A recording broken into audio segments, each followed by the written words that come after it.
একটা জায়গা আছে সাফা মারোয়া, সেই জায়গা ছাই করার পরে মাথার চুল কামানি সুন্নত, চুলগুলা কামায়া ফালাইছি। আমার কই আব্বা জান মক্কা শরীফ দেখছেন কেমন লাগছে আপনার কাছে? আমি কইলাম বাবা রে, এমন কোন মানুষ দেখছি না যে মক্কা শরীফের গেট দিয়া ঢুকে আর তার চোখ দিয়া পানি পড়ে না। এত সুন্দর জায়গা রে। অষ্টগ্রামের মানুষ জানুনি, অষ্টগ্রামের মসজিদে তো নামাজ পড়ো, টাইলসের মধ্যে সেজদা দাও। অষ্টগ্রামের গ্রামে নামাজ পড়ো, তুমি নামাজের মুসল্লার মধ্যে সেজদা দাও। কিন্তু আল্লাহর কাবা ঘরের সামনে যাইয়া কালা বিলাপটার দিকে ছায়া ছায়া যদি আমার আল্লাহর কাবা ঘরের সামনে সেজদা দিতে পারতা, আল্লাহর কসম তোমার কলিজাটা ঠান্ডা হয়ে যাইতো। আমি যখন 7 নাম্বার হজটা করার জন্য গেছি, 10 দিনের ভিতরে 10 বার উমরা হজ আদায় করছি আমি মক্কা শরীফে। 7 নাম্বার উমরা হজটা করার সময় আমার সাথে আপনাদের এই কিশোরগঞ্জের করিমগঞ্জের একটা ছেলে ছিল জোনায়ের। আর দেখলাম আমার সঙ্গে যখন মক্কার দিকে ঢুকে আমি দেখতাছি আমার সাথে কথা বলতেছে, কিন্তু তার চোখগুলা দিয়া বায়া বায়া পানি পড়তাছে। জিগাইলাম রে জোনায়ের কান্দস কেন রে? ডাক দিয়া কই হুজুর আমার মা বাবা আমারে বড় শখ কইরা সৌদি আরব পাঠাইছে। হুজুর আমার আব্বা যখন আমার গাড়ি থেকে নামাইয়া আমার যখন এয়ারপোর্টে ঢুকায়, আমার আব্বা কইছে পুত্রে যে তো মক্কা মদিনার দেশে যাইতাছো, আমি আব্বা জান তোমার কাছে টাকা চাই না, আমি আব্বা জান তোমার কাছে কোনো সম্পদ চাই না। বাবা রে তুমি আমার একটা আবদার রাখবা, যদি মক্কা মদিনার দেশ সৌদি আরবে যায় টাকা ইনকাম করো, তুমি টাকাগুলা দিয়ে আমরা মা বাপরে তোমরা হজটা করাইও। তোমার ডাক দিয়ে কই হুজুর এখন আমি প্রতি মাসে 2-1 বার মক্কা মদিনা আসি, কিন্তু আমি মক্কার সামনে আসলে আমার চোখের পানি ধরে রাখতে পারি না। জিগাইলাম ভাই কারণটা কি বলবানি? আমার ডাক দিয়ে কই হুজুর আমার মা আর আমার আব্বা জান দুনিয়ার জমিনের মধ্যে নাই, আমি সৌদি আরব আসার 3 মাসের মাথায় আমার মা দুনিয়া থেকে বিদায় হয়ে গেছে। হুজুর 5-6 মাসের মাথায় আমার আব্বা জান দুনিয়া থেকে বিদায় হয়ে গেছে। হুজুর আমার ব্যাংকের মধ্যে টাকার অভাব নাই, কিন্তু আমি ওই টাকাগুলা দিয়া কি কইরা আমি আমার মা বাপরে তো মক্কা মদিনার সামনে আনতে পারি না। হুজুর মক্কার সামনে আসলে আমার বড় কষ্ট লাগে। আমি যদি আমার মাডারে মক্কা দেখাইতে পারতাম, আমি যদি আমার আব্বাডারে মক্কা দেখাইতে পারতাম। এই অষ্টগ্রামের বাবারা মনে রাখবারে, দুনিয়াতে টাকা পয়সা কামাই করে ব্যাংকে রাখতে পারবা, টাকা পয়সা কামাই করে জায়গা জমি কিনতে পারবা। এ পর্দার অন্তরালের মা বোনেরা 1 ভরি 2 ভরি 3 ভরি স্বর্ণ বানাইয়া কানের দুল গলার চেন বানাইতে পারবা, এগুলা লইয়া কবরে যাইতে পারবা না। যদি বেশি জায়গা থাকে, বেশি টাকা পয়সা থাকে, নিয়ত করো নিয়ত করো নিয়ত করো, এই টাকাগুলা দিয়া একবার মক্কা মদিনা যাইবা। বড় হজ করতে পারো আর না পারো, 1,30,40,000 টাকা হইলে মক্কা মদিনাতে উমরা হজ করা যায়। ওই মক্কার ঘরের সামনে যাইয়া কত মানুষকে দেখছি কালা একটা পাথর হাজরে আসওয়াদের সুমা দেওয়ার লাগে পারাপারি করে, কত মানুষকে দেখছি আল্লাহর কাবা ঘরের দরজাটার মধ্যে দৌড়ে দৌড়ে কান্দে। আমি দেখছি একটা লোক মানে ওই কাবা শরীফের পাশে রুকনি ইয়ামিনী নামক একটা জায়গা আছে, হাজরে আসওয়াদ পাথরের বাম দিক দিয়া একটা লোক হাজরে আসওয়াদ পাথরের সামনে এই রুকনি ইয়ামিনীর মধ্যে সুমা দিতেছে, আর কাবার গিলাপটা দইরা দইরা আমার আল্লাহর কাছে কইতাছে, আল্লাহ তুমি আমার সন্তানটারে বালা কইরা দাও, আমার সন্তানটারে বালা কইরা দাও। আমি ওই কাবা ঘরের গিলাপ দইরা আপনাদের দোয়ায় কুমিল্লাতে আমার 6টা মাদ্রাসা, আমি দোয়া করতেছি আল্লাহ আমার মাদ্রাসার প্রত্যেকটা ছাত্রদের সিনার মধ্যে কোরআন দান করো, আমার প্রত্যেকটা ছাত্রদেরকে কোরআনওয়ালা বানাও, আমার প্রত্যেকটা ছাত্রকে আশিকে রাসূল বানাও। ওই লোকটা আমার বাংলা ভাষা বুঝা আমার কই হুজুর মক্কা শরীফের দইরা দইরা দোয়া করতেছেন, আমার পুত্রের লাগে একটু দোয়া কইরেন। এই টাকাওয়ালা সন্তানেরা মা বাপ যদি মইরা যায়, টাকা থাকবো আব্বারে 100 টাকা হাত খরচ দিতে পারতা না, টাকা থাকবো মারে 500 টাকা দিয়ে কোনো খাবার কিনা খাওয়াইতে পারতা না। যদি টাকা পয়সা থাকে নিয়ত করো আম্মা আব্বার একবার মক্কায় পাঠাইবা, মদিনায় পাঠাইবা। আমি অস্ত করার সময় আমি নিয়ত করছি আল্লাহ এই বছর আমি আসছি, আগামী বছর আমি আমার মা বাপ ভাইরে লইয়া তোমার ঘরে যাইমু। এত শান্তি লাগে, এত শান্তি লাগে। আপনারা বলেন বাবারা, আমরা সবাই মরণের আগে ওই মক্কা মদিনা যাইতে চাই কি চাই না? মুহাব্বতের আওয়াজ দিয়া কোন না বাবা, চাই কি চাই না? আমি আমার নবীজির রওজা মুবারকের মধ্যে সালাম দেওয়ার পরে আমি 7 দিন একটানা 5 ওয়াক্ত নামাজের পরে নবীর রওজা মুবারকে সালাম দিছি। সালাম দেওয়ার পরে অষ্টম দিন যেদিন আমি মদিনা থেকে মক্কার উদ্দেশ্যে চলে যাবো, আমি আমার নবীর রওজার সামনে দাঁড়ায় কইছি, ইয়া রাসূলুল্লাহ, ইয়া হাবিবাল্লাহ, নবী গো, আপনার রওজা মুবারকে সালাম দিছি। আমার সবচাইতে বড় একটা আশা ছিল আপনার রওজা জিয়ারত করা, কারণ আমি যদি আপনার রওজা না দেখে মইরা যাই, আমার মনের ভিতরে একটা আকাঙ্ক্ষা থাকবে, কোন নবীর প্রেমিক দাবি করলাম, কোন নবীর উম্মত দাবি করলাম, ওই নবীর রওজা একবার জিয়ারত করলাম না। আমি আমার নবীর রওজার সামনে দাঁড়ায় দাঁড়ায় বললাম, ইয়া রাসূলুল্লাহ, ইয়া হাবিবাল্লাহ, নবী গো, আপনার রওজা মুবারক দেখে আমার মনের আশা ছিল, এখন আপনার রওজা মুবারক দেখে ফলাইছি।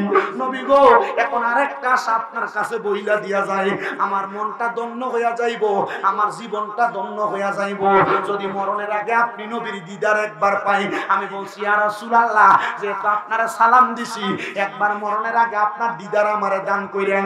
আর 3 নাম্বার একটা কথা আমি নবীজির রওজার সামনে দাঁড়ায়া বলছি, নবী গো, প্রতি বছর ওয়াজ মাহফিলের ভিতরে হাজার হাজার মানুষ নিয়ে কথা বলি, ওই মানুষগুলারে নিয়ে আপনি নবীরে সালাতু সালাম দেই, আপনি নবীর দুরূদ শরীফ পড়ি, এদেরকে মরণের আগে একবার আপনি মক্কা মদিনায় নেন। এই দোয়াটা আল্লাহর কাবা ঘরের গিলাফ ধরে করছি, আল্লাহ যেন প্রত্যেক আশিকদেরকে একবার মক্কা মদিনা নিয়ে যায়। এবার 2 হাত তুলে বলেন, আমরা সবাই মরণের আগে ওই মদিনা যাইতে চাই কি চাই না? মুহাব্বতের আওয়াজে বলেন, চাই কি চাই না?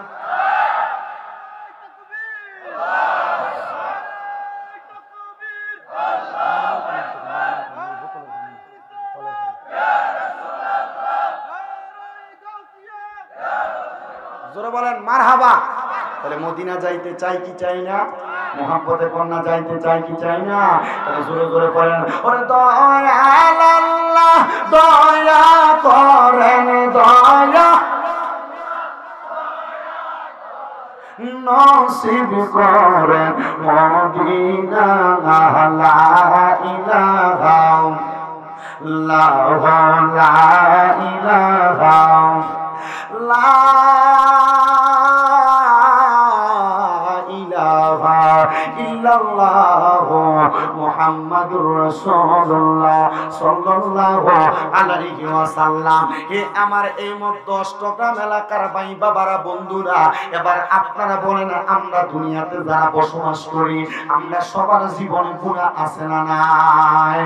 বন্ধুরে, ও আমার পর্দার অন্তরালের মা বোনেরা গো, অবশ্যই আপনার জীবনে গুনাহ আছে। মাহফিল কমিটির কাছে খবর নিলাম, ভাই শ্রোতাদের জন্য তাবারুকের ব্যবস্থা আছে। তারা কই, হুজুর অবশ্যই তাবারুকের ব্যবস্থা আছে, কিন্তু আমি যদি একটা বয়স্ক বাবারে প্রশ্ন করি, বাবারা আপনারা মাহফিলে কি তাবারুক খাইবার লেগে আসছেন? সবাই বলবে, হুজুর না, আমরা তাবারুক খাইবার লেগে আসি নাই। বাবারে, কেন মাহফিলের মধ্যে আসতেন আপনারা? সবাই বলবে, হুজুর আমরা জীবনে এত গুনাহ করছি, আমরার গুনার খবর আমরার এলাকার কোনো মানুষ জানে না, যদি জানতো আমি বাপরে বাপ হয়ে পরিচয় দিত না। এই যুবক ভাইরা রে, একবার চিন্তা করো, লুকিয়ে লুকিয়ে গুনাহ করছো, গোপনে গোপনে গুনাহ করছো, তোমার জীবনের গুনার খবর যদি তোমার মা জানতো, তোমার সন্তান বলে পরিচয় দিত না। এরপর তার অন্তরালের মা, একবার চিন্তা করে দেখো, তোমার জীবনের গুনাহ যদি তোমার সন্তান দেখতো, তোমার মা কয়ে পরিচয় দিত না। ও বন্ধু, আমরা জীবনে এত গুনাহ করলাম, আমরা গুনার খবর কেউ জানে না। একবার চিন্তা করেন, এই এলাকায় যদি কোনো মানুষ চুরি করে, রাস্তা দিয়ে যাওয়ার সময় মানুষ তারা চোর বলে ডাকবে, কথা কোন না ঠিক কিনা? কিন্তু বন্ধুরে, আমরা জীবনে যত গুনাহ আমরা করতেছি, আমরা মিথ্যা কথা বলার কারণে আল্লাহ যদি আমরা কপালে লিখতে দিত আমরা মিথ্যাবাদী, মানুষ আমরা অষ্টগ্রাম দিয়ে হাঁটলে মিথ্যাবাদী করে ডাকতো। চিন্তা করে দেখেন, আমরা যে নামাজ পড়ি না, মানুষ যদি আমরা বেনামাজি লেখাটা কপালের মধ্যে দেখতো, আমরা বেনামাজি করে ডাকতো রাস্তার মধ্যে। কিন্তু না না না, আমার আল্লাহ তাআলা আমাদের গুনাহটি গোপন করে রাখছে। আল্লাহ কয়, বান্দা গুনাহ করতে করতে যদি ক্লান্ত হয়ে যাও রে, আমি আল্লাহ ঘোষণা করলাম, লা তাকুনাতু মির রাহমাতিল্লাহ, আমি আল্লাহর রহমত থেকে তোমরা নিরাশ হও না। ইন্নাল্লাহা ইয়াগফিরুয যুনুবা জামিআ, নিশ্চয় আমি আল্লাহ সকল প্রকার গুনাহকে ক্ষমা করে দেই। ইন্নাহু হুয়াল গফুরুর রহিম, নিশ্চয় তিনি আল্লাহ যিনি ক্ষমাশীল এবং দয়ালু। বন্ধুরে, জীবনে যত গুনাহ করলাম আমরা গুনার খবর যেহেতু আমার আল্লাহ তাআলা জানে, আসেন অন্তরটাকে ঠান্ডা করার জন্য চক্ষুটা বন্ধ করে দিয়ে নিজের পীর ও মুর্শিদকে স্মরণ কইরা একটু মুহাব্বতে আমার আল্লাহ তাআলার ইস্তেগফারের জিকির করেন। আল্লাহ আল্লাহ আল্লাহ আল্লাহ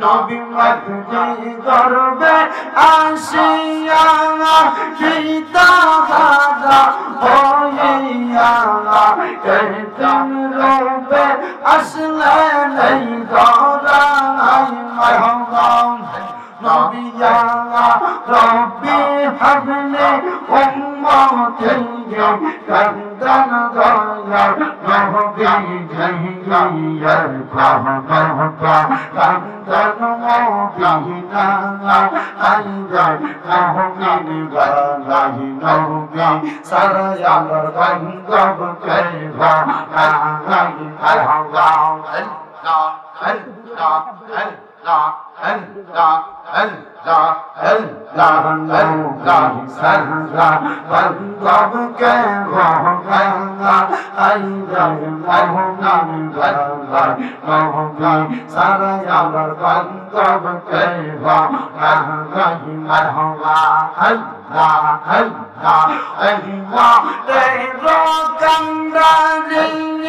আমরার দয়াল নবী কমনত কান্দন মদিনায় মারহাবা উম্মতের কান্দানে আমরার দয়াল নবীজি এই কমনত কান্দন মদিনায় মারহাবা নবী উম্মতের লাগিয়া সাজদার মাঝে পহরিয়া কান্দাম সদা আল্লাহ বলিয়া আইরা মুমিন ওয়াহি নবী সারায়ার কঙ্গব কেভা গাহি মারহাবা আল্লাহ আল্লাহ আল্লাহ আল্লাহ আল্লাহ আল্লাহ আল্লাহ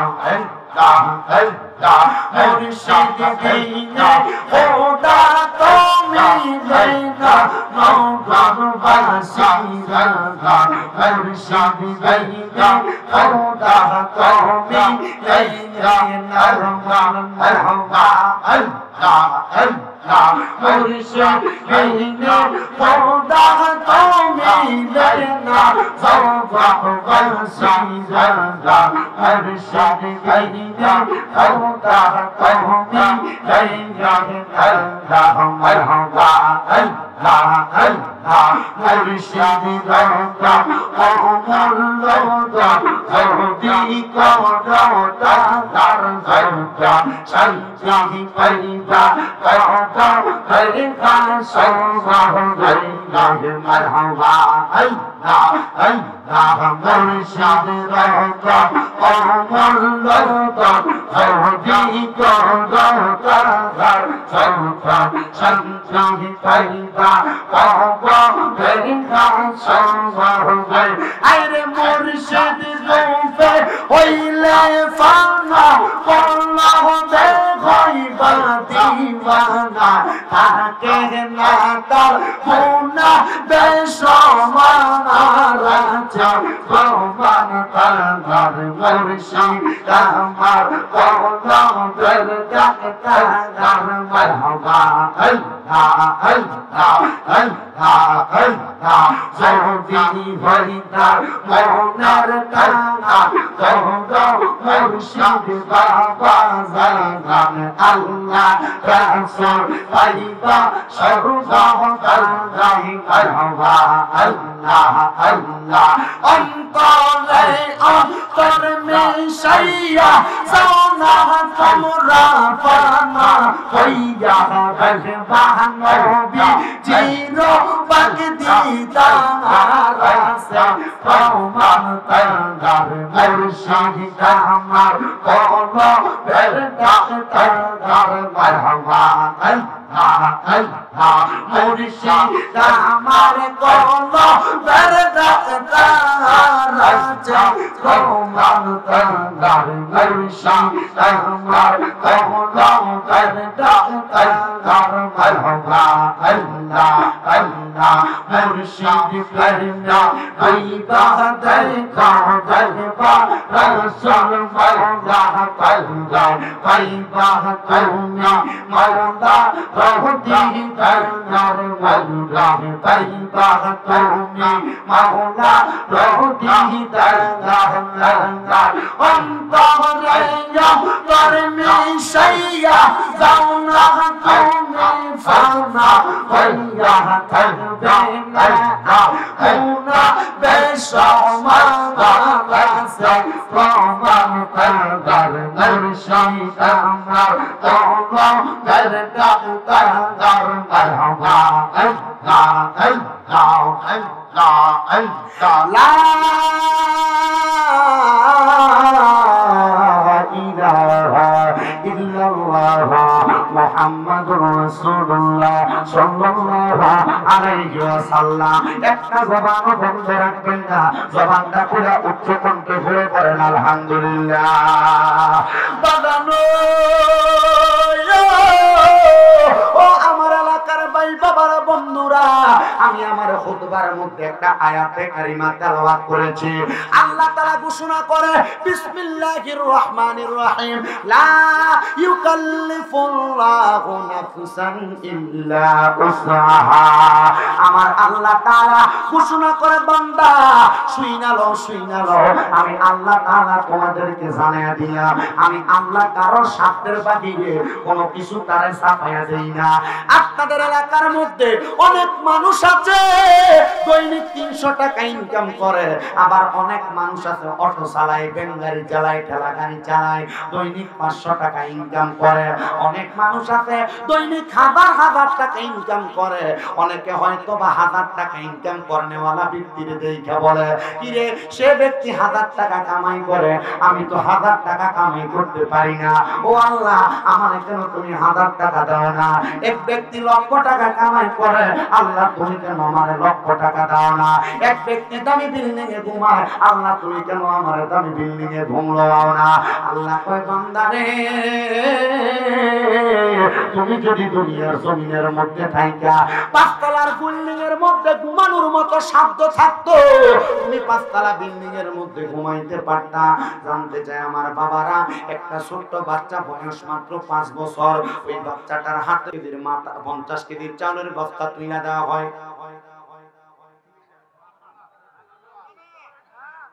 বাচ্চার বয়স 5 বছর যদি তার মাথার মধ্যে 50 কেজিওয়ালা একটা বস্তা চাপায়া দেওয়া হয় জোরে বলেন নিতে পারবি ও মুসলমান আল্লাহ কয় আমি কারো সাধ্যের বাহিরে কোনো কিছু তারে চাপায়া দেই নাই 300 টাকা কামাই কইরা এই 300 টাকার উপরে তুমি চলতে পারবা আল্লাহ কয় 300 টাকাই কামাই দিলাম 1000 টাকা কামাই কইরা 1000 টাকার উপরে চলতে পারবা তোমারে এতটুকু দিলাম এবার আল্লাহর হাবিব মুহাম্মদুর রাসূলুল্লাহ সাল্লাল্লাহু আলাইহি ওয়াসাল্লামের প্রখ্যাত হাদিস বিশারদ হযরতে আব্দুল্লাহ ইবনে আব্বাস রাদিয়াল্লাহু তাআলা আনহু বলেন এই আয়াতে কারিমা যখন নাযিল হইল আমি আমার নূরের নবী রাহমাতুল লিল আলামিন নবীকে বললাম ইয়া রাসূলুল্লাহ ইয়া হাবিবাল্লাহ নবী গো তাহলে আপনি নবী বলেন না এই আয়াতের আমল আমরা কেমনে করব আমার নবী কয় আব্দুল্লাহ ইবনে আব্বাস এই আয়াতের আমল তুমি কেমনে করবা শুইনা লও তুমি আব্দুল্লাহ ইবনে আব্বাস দুনিয়ার জমিনের মধ্যে তাফসীর লিখতেছো তাফসীরে ইবনে আব্বাস তোমাকে দুনিয়ার অনেক মানুষ মানবে কিন্তু অনেককে মানবে না আব্দুল্লাহ ইবনে আব্বাস কয় নবী গো আমারে মানুষ কেমনে মানবে আপনার কাছে জানতে চাই। বলে তুমি আব্দুল্লাহ ইবনে আব্বাসের একটা উপাধি হইল রাইসুল মুফাসসিরিন, তোমারে মানুষ এমন মানবে। আব্দুল্লাহ ইবনে আব্বাস কই ইয়া রাসূলুল্লাহ, আমার বাড়ি তো মক্কায় না, আমার বাড়ি তো হইল তায়েফ এলাকার মধ্যে। নবী গো, মক্কা থেকে তায়েফের দূরত্ব তো অনেক, কিন্তু মানুষ কেমনে আমারে মানবে, কেমনে আমারে গ্রহণ করবে? আমার নবী কই আব্বাস, কেমনে তোমারে মানবে, কেমনে তোমারে গ্রহণ করবে জানোনি? তুমি যখন দুনিয়াতে থাকবে না, মানুষগুলা তুমি আব্দুল্লাহ ইবনে আব্বাসের মাজারে যাবে, তুমি আব্দুল্লাহ ইবনে আব্বাসের এলাকার মধ্যে যাবে। ইয়া রাসূলুল্লাহ, নবী গো, আমার এলাকায় যাবে, এটা আপনি কেমনে বুঝলেন? আমার নবী কো আব্দুল্লাহ ইবনে আব্বাস, আমি দয়াল নবী রাহমাতুল লিল আলামিন নবীকে আমার আল্লাহ তাআলা গায়েবের খবর দেনেওয়ালা কইরা পাঠাইছে। নবী গো, আপনি নবী তো তায়েফ এলাকার মধ্যে যান না। নবী গো, আমি আব্দুল্লাহ ইবনে আব্বাস দাওয়াত করলাম, আপনি নবী আমার দাওয়াতে তায়েফের ময়দানে একটু আসেন না? আব্দুল্লাহ ইবনে আব্বাস বলে, আমি যখন আমার নবীরে দাওয়াত করলাম, আমার নবীজি আমার দাওয়াতে তায়েফের ময়দানের দিকে অবস্থান করতে লাগলেন। আমার নবীজি পাহাড়ের একমেকা রোড দিয়া যখন তায়েফের ময়দানে গেছে, তায়েফের কাফেরেরা, তায়েফের ইহুদিরা, মুশরিকেরা আমার নবীজির দিকে পাথরের বড় বড় চাকা নিয়া আমার নবীজির বুক মুবারকের মধ্যে মারতেছে, আমার নবীর পিঠ মুবারকের মধ্যে মারতেছে। আব্দুল্লাহ ইবনে আব্বাস কয়, ও তায়েফের মানুষ, তোমরা চিনুনি এটা কে? এটা হইল রাহমাতুল লিল আলামিন নবীজি, যেই নবীজিরে না বানাইলে আমার আল্লাহ তাআলা আরশ কুরসি লৌহ কলম দুনিয়ার কোনো কিছু বানাইতো না। তোমরা ওই নবীরে মাইরো না, ওই নবীরে আঘাত কইরো না। তায়েফের ওই ময়দানের মধ্যে যুবক যুবক টাকরা যুবক বয়সীরা আমার নবীরে আঘাত করে। রাহমাতুল লিল আলামিন নবী বলে, প্রথম দিন যখন আমি তায়েফের ময়দানে গেলাম, আমার নবী বলে আমার মাথা মুবারকের ডান দিক দিয়ে তারা পাথর নিক্ষেপ কইরা এমন ভাবে আঘাত করেছে, আমি নবীর রক্ত মুবারক, আমি নবীর দাড়ি মুবারক দিয়া, আমার পেট মুবারক দিয়া, আমি নবীর পা মুবারক পর্যন্ত গেছে। আমি নবীর জুতা মুবারকের সাথে আমার পাটা রক্তের কারণে লাইগা গেছে। ইয়া রাসূলুল্লাহ, ইয়া হাবিবাল্লাহ, নবী গো, আপনি আল্লাহর কাছে বদদুয়া করেন আমার আল্লাহ যেন তায়েফের মানুষকে ধ্বংস কইরা দেয়। আব্দুল্লাহ ইবনে আব্বাস রে আমার নবী ডাক দিয়া কয়, আব্বাস ও, আমার আল্লাহ তো আমি নবীরে বদদুয়া করার জন্য পাঠায় নাই। নবী গো, কেন পাঠাইছে? আমার নবী কই, ওয়া মা আরসালনাকা ইল্লা রাহমাতাল লিল আলামিন কইরা আমার আল্লাহ তাআলা আমি নবীরে পাঠাইছে। আমি নবীর একটা উপাধি হইল মুস্তাজাবাতুদ দাওয়াত। আমি নবী যখন কোন দোয়া করি, আমার আল্লাহর সাথে সাথে আমার দোয়া কবুল করে, কোনোদিন ফিরায় না। এই মুস্তাজাবাতুদ দাওয়াত শব্দটার মানে হইল, যখন কোন মানুষ মুস্তাজাবাতুদ দাওয়াত হইয়া যায়, আমার আল্লাহ তাআলা তার সব দোয়া কবুল করে। আমার নবী কয়, আব্বাস শুইনা রাখো রে, আমি নবী যদি বদদুয়া করি, আমার আল্লাহ তাআলা এ তায়েফ এলাকার মানুষগুলারে ধ্বংস করে দিব। আমার নবীজি রক্তাক্ত শরীর নিয়ে আব্দুল্লাহ ইবনে আব্বাসের বাড়ি থেকে সামনের দিকে হাঁটতে হাঁটতে হাঁটতে হাঁটতে নবীজির একজন সাহাবীর বাড়ির সামনে গেছে, যার নাম হযরতে কাব বিন আহবাব রাদিয়াল্লাহু তাআলা আনহু। হযরতে কাব বিন আহবাব রাদিয়াল্লাহু তাআলা আনহু আমার নবীরে দেখছে, মুসলমান ছিল না, ইহুদি ছিল। হযরত আহবাব ডাক দিয়া কয়, নবী গো, আমি জানি আপনি আব্দুল্লাহর বেটা মুহাম্মদ, তারা এটা জানে, আপনি আব্দুল মুত্তালিবের নাতি, তারা এটা জানে। এটা যাই না, কুরাইশ বংশের সাথে দুশমনি থাকার কারণে তারা আপনি নবীর শরীর মুবারকে পাথর মারছে। নবী গো, এরা জানে না আপনি যে রাহমাতুল লিল আলামিন নবীজি, এরা জানে না আমার আল্লাহ তাআলা যে আপনি নবীর আগে কোন নবীরে জান্নাতে ঢুকাইতো না। এরা জানে না আপনি নবীর উম্মতকে ছাড়া আপনি নবী যে জান্নাতে যাইতেন না। আপনি নবীজি মার গর্ভ না, শুধু যখন আপনারে আমার আল্লাহ তাআলা আদেশ কইরা নূর মুবারক বানাইছে, তখন আপনি উম্মতের জন্য কাঁদছেন। এরা জানে না আপনি নবী দুনিয়া থেকে রওজা মুবারকে যাওয়ার পরে সারা জীবন উম্মতের জন্য কাঁদবেন। এরা জানে না আপনি নবী রাহমাতুল লিল আলামিন নবীজি দুনিয়ার জমিনের মধ্যে রাত্রবেলা ঘুমাইতেন না। যখন আপনি আপনার স্ত্রীর ঘরের মধ্যে যাইতেন, আপনার সময় অতিবাহিত হওয়ার পরে আপনার স্ত্রীরা খাটে ঘুমাইতো, আপনি নবীজি সারা রাত দাঁড়ায় দাঁড়ায় ইবাদত করতেন। ইয়া রাসূলুল্লাহ, আমি কাব বিন আহবাব জানি আপনি দয়াল নবী, রাহমাতুল লিল আলামিন, আপনি ওয়া মা আরসালনাকা ইল্লা রাহমাতুল লিল আলামিন। নবী গো আসেন আসেন, আমার ঘরের মধ্যে আসেন, আপনি নবীর আমি একটু খেদমত করব। কাব বিন আহবাব বলে, আমার বাড়ির মধ্যে দুই একটা আঙ্গুরের গাছ ছিল, আঙ্গুরের পাতাগুলা নিয়ে আমি আমার হাতে ডইলা আমার নবীর শরীর মুবারক করে মুইসা দিছি, রক্তগুলা মুইসা দিয়া আমার নবীজির রক্তগুলা বন্ধ করার চেষ্টা করছি। কাব বিন আহবাব কই, আমার নবীজি আমি আহবাবের দিকে এমন একটা নজর করছে, আমার আর ভালো লাগে না। আমি কইলাম, ইয়া রাসূলুল্লাহ, আমার মা নাই, আমার বাপ নাই, আজকে থেকে আপনি আমার মা, আপনি আমার বাবা। এই মুহূর্তে আমি কাব বিন আহবাব রে আপনি কালিমা পড়ে দেন, লা ইলাহা ইল্লাল্লাহু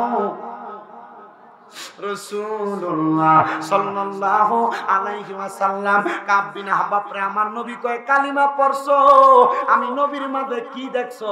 কাব বিন আহবাব কই, ইয়া রাসূলুল্লাহ, পুরা তায়েফ এলাকার মানুষ যা দেখে নাই আমি কাব বিন আহবাব তা দেখছি। নবী গো কি দেখছি জানেননি?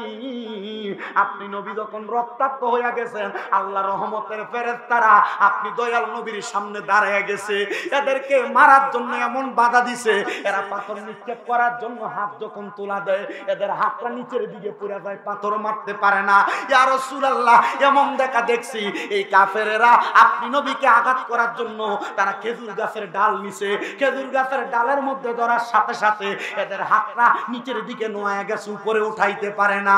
ও বন্ধুরে, ওই নবী রহমতের নবী কাব বিন আহবাবের মতো ইহুদি সন্তান আমার নবীরে চিনছে, কিন্তু আজকে ফেসবুকের মধ্যে দেখলাম একটা বেয়াদব বলতেছে ওই নবীর নারায়ে রিসালাতের স্লোগান দেওয়া যাবে না যদি ইহুদি নাসারারা আমার নবীরে চিনতে পারে, বাংলার মুসলমান নামক দাড়িওয়ালা টুপিওয়ালা না চিনতে পারে। এবার বলেন, এরা কি আসলে মানুষ না শয়তান? শয়তান, চিকন সুতুরি শয়তান, লম্বা পাঞ্জাবি টুপিওয়ালা, কিন্তু ইমানের ব্যাপারে এই জন্য আল্লাহর হাবিব মুহাম্মদুর রাসূলুল্লাহ সাল্লাল্লাহু আলাইহি সাল্লামের যারা সাচ্চা উম্মত, এদের যদি আমল কম হয়, আমল কম হয়, ইমানের দৃঢ়তার কারণে এরা জান্নাতে যাবে। সুবহানাল্লাহ। আচ্ছা, এই কথা শোনার পর আপনি কি নামাজ ছেড়ে দিবেন? এই কথা শোনার পর রোজা ছেড়ে দিবেন? এই কথা শোনার পর সুদ খানা বেশি করে খাইবেন? এই কথা শোনার পর হারাম খানা বেশি করে খাইবেন? না।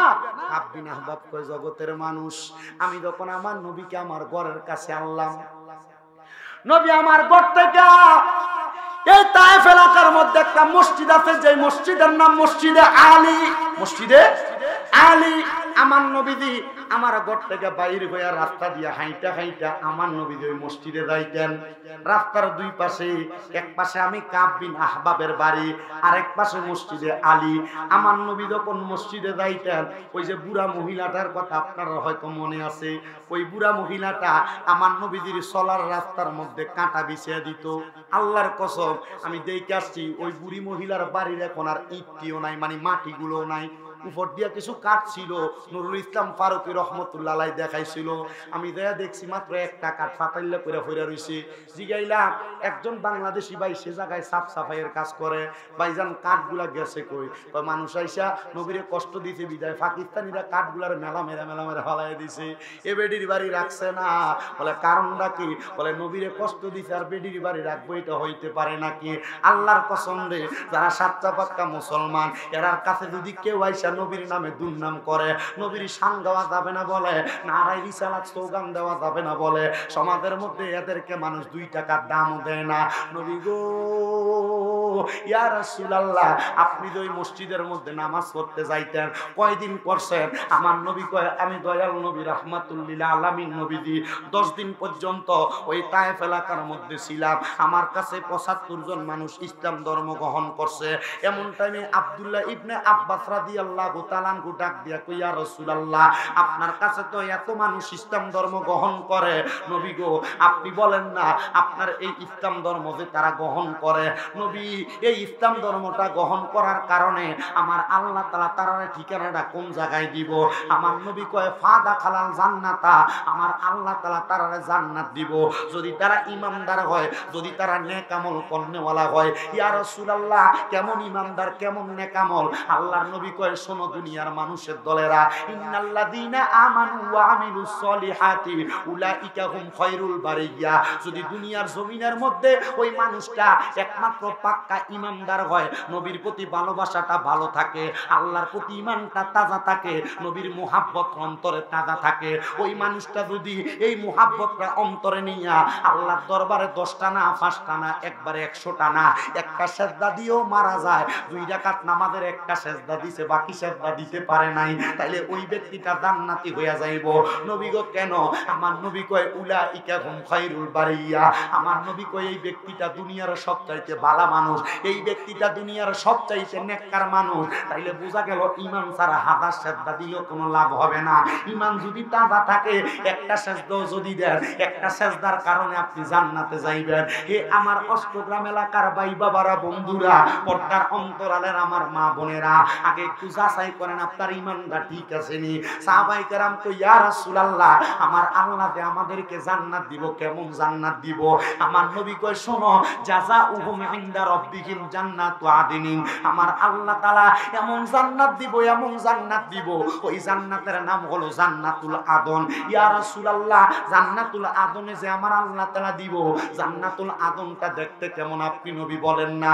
আমার নবী কয় জান্নাতুল আদন হইল তাজরি মিন তাহতিহাল আনহার, এত সুন্দর ওই জান্নাতুল আদনের নিচে দিয়ে একটা নদী প্রবাহিত হইব, ওই নদীর মধ্যে 4 প্রকারের পানি থাকবো। একটা পানি হইল হাউজে কাউসারের পানি, একটা পানি হইল সারাবাম তাহুরা, আরেকটা পানি হইল জান্নাতের দুধ, আরেকটা পানি হইল জান্নাতের লাবান শরবত। ইয়া রাসূলুল্লাহ, এই 4 প্রকারের পানি কারা পান করব? আমার নবী কই 1 নাম্বার হাউজে কাউসারের পানি তারা পান করব যারা দুনিয়ার মধ্যে আল্লাহ এবং নবীর দানের চাইতে বেশি ভালোবাসে। 2 নাম্বার সারাবাম তাহুরা নামক পবিত্র পানি তারা পান করব যারা দুনিয়াতে কোনোদিন নেশা করে নাই, তারা ওই সারাবাম তাহুরা পানিটা পান করব। 3 নাম্বার ওই পানিটা মানে জান্নাতের লাবান, ওই শরবতটা ওই ব্যক্তি পান করব। নবী কারা পান করব? আমার নবী কয় ওই ব্যক্তি করব সেই ব্যক্তি কোনোদিন পরের হক মাইরা খায় নাই, জমি দখল করে খায় নাই, মানুষের সম্পদের ক্ষেতের গালা কাঁচাইতে কাঁচাইতে 1 হাতের টারে 1 বিঘা বানাই নাই, ওই ব্যক্তি খাইব। নবী গো 4 নাম্বার জান্নাতের নিয়ামতওয়ালা শরবত কে খাইব? আমার নবী কয় কাউরা যারা কোনোদিন দুনিয়াতে সুদ খায় নাই। এবার আপনারা বলেন, আপনার এই এলাকায় সুদখোর আছে না? কম না বেশি? আমরা সমাজের মানুষের সুদকুটিরে দৌড়া নিয়ে মসজিদের সভাপতি বানাই, আমরা সমাজের মানুষের সুদকুটিরে দৌড়া নিয়ে মসজিদের কেশিয়ার বানাই, আমরা সমাজের মানুষ এলাকার সর্দার মাথা পরিদায়িত্ব সুদকুটিরে দেয়, সুদও খায় হারামও খায়, আবার সমাজের ভিতরে দোকানে বইয়া লম্বা কথা কয়। এমন বেয়াক্কল আমরা সমাজে আছে না নাই? শুনো রে আমার এলাকার সুদখোরেরা, আমরা জানি শুকুরের গোশত খাওয়া হারাম, কিন্তু সুদের টাকা ঘুষের টাকা দিয়া গরুর গোশত কিনা খেলে এটা হারাম, মুরগার গোশত কিনা খেলে এটা হারাম। বলে হুজুর কেন? কারণ সুদের টাকা হারাম, হারাম টাকা দিয়া যা খাইবা সবই হারাম। বন্ধুরে, এই সুদখোরেরা হারাম করেরা যদিও দুনিয়াতে বালা বালা খানা খেয়ে কবরে যাইব, আমার আল্লাহ তাআলা অন্ধকার কবরের ভিতরে এই হারাম কোররারে কি খাওয়াইবো জানেননি? বলে হুজুর কি খাওয়াইবো জানতে চায়। আল্লাহর নবী কয় এই হারাম কোররারা কবরের মধ্যে পানির পিপাসায় কাতরাইবো, আমার আল্লাহ তাআলার ওই বান্দাটা যেটা হারাম খাইছে, সুদ খাইছে, ঘুষ খাইছে নাই, হ্যাঁ এর লাগে নি মাতুন আপনারা আছে সাপ্তাহ সুদ 1 লাখে বছরে 30,000 টাকা। কথা কন না করে কয় হাজার? আর বাড়াই নিছি আমি আইতে 0 পয়েন্টের ভিতরে দেখি যত সুদের কোম্পানির সাইনবোর্ড আছে 0 পয়েন্টের সেট দিয়ে লাগাই না সিরিয়ালে সাঙ্গা হিসাব। ব্যবসা তো ভালাই দিকে মানুষ বিপদে ভরে, কারণ আপনার দিকে তো পানি ওঠে, পানি ওঠার কারণে মানুষ বিপদে ভরে থাকা মানে বাধ্য হয়ে দেয় সুদে হালো। কি কথা কন না করে? মুসলমান ইমানদারেরা গভীর মনোযোগ দিবেন। কষ্ট হইতেছে আপনারা? এই মাহফিল কমিটি দেরি হয়ে যায়নি কোনো? দেরি হয়ে যায়নি কোনো? দেরি হয়ে আসেন তো আপনারা ইনশাল্লাহ।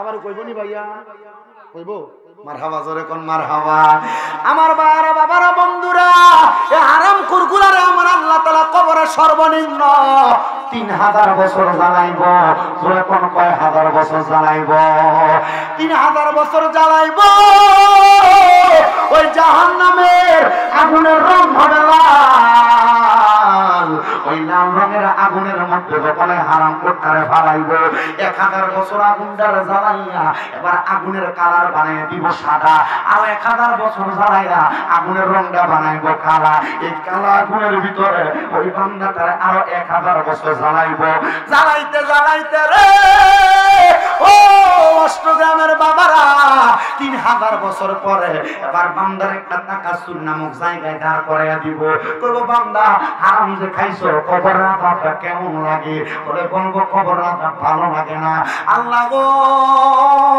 একটু পানির ব্যবস্থা নি করা যাবে গো আমি একটু পানি পান করতে চাই এবার আপনার মনে কষ্ট জাগতে পারে হুজুর এরা তো সুদ খাইছে এরা কি কবরে পানি দিবনি হ্যাঁ পানি দিব কিন্তু আমরা যে মিনারেল ওয়াটার সাদা পানি খাই এই পানি দিব না বলে হুজুর কি পানি দিব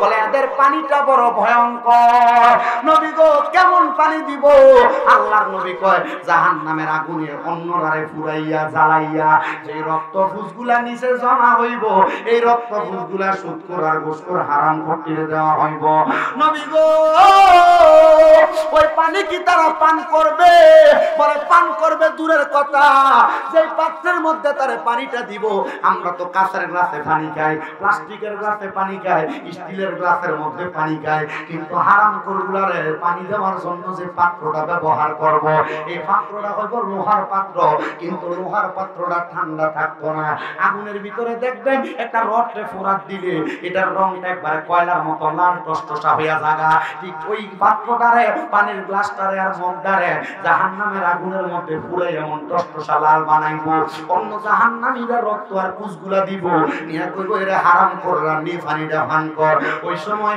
ওই হারাম কররা বলবে এই পানি কেমনে পান করব দুনিয়ার পানির ভিতরে একটা মশা যদি পড়তো আমি পানিটারে ফালাইয়া দিয়া বোতলটা দিয়ে গ্লাসটা দিয়া তারপরে পানি খাইতাম এই রক্ত আর কুচ আমি কেমনে খাইব বলে হারাম তো কোন খাও নাই পরের ভক্ত এরা কম খাও নাই নাও নাও তার এই পানিটা পান করো তখন এরা কি করবে জানো এরা তখন পিপাসার্ত হইয়া ওই রক্ত পুষগুলা তাদের মুখের মধ্যে ঢাইলা দিবে আল্লাহর নবী কয় ওই রক্ত পুষগুলা যখন ঢালবো রে তাদের পেটের নারী বুড়িগুলা পায়খানার রাস্তা দিয়ে নিচের দিকে গইলা গইলা পড়বে মানুষ রে হারাম টাকা খাও সুদের টাকা খাও ঘুষের টাকা খাও এই টাকা খাইয়া খাইয়া নিজেরা মুসলমান দাবি করো কেমনে দাবি করো আমার তো বুঝে আসতেছে না আমার তো বুঝে আসতেছে না আমার তো বুঝে আসতেছে না আল্লাহ নবী কয় আমি নবী যখন মেরাজের মধ্যে গেলাম আমি মেরাজের মধ্যে যাওয়ার পরে আমি দুই শ্রেণীর মানুষ দেখছি এক শ্রেণীর মানুষ দেখছি যাদের পেটটা কাল বুয়ুতিন একটা ঘরের মতো দেখা যায় আমি নবী দেখলাম এদের পেটের চামড়ার উপর দিয়া এদের পেটের অবস্থা দেখা যায় এদের পেটের মধ্যে লম্বা লম্বা সাপ এদের কলিজার মধ্যে একটা একটা করে আঘাত করে ইয়া রাসূলুল্লাহ কেন গো বলে একটাই কারণ হারাম খাওয়ার কারণে পরের হক মাইরা খাওয়ার কারণে মুসলমান ও নবীর উম্মতের দলেরা পরের হক খাইতে সাবধান কিন্তু বর্তমানে পরের হক খাওয়া সুদের টাকা খাওয়া বেড়াই তার খাওয়া না এটারে ব্যবসা ঘুরে আলাইছে বলে হুজুর কে খায় বলে শাশুড়ি দিয়া খাওয়ায় বেড়িয়া সুদের ব্যবসা করে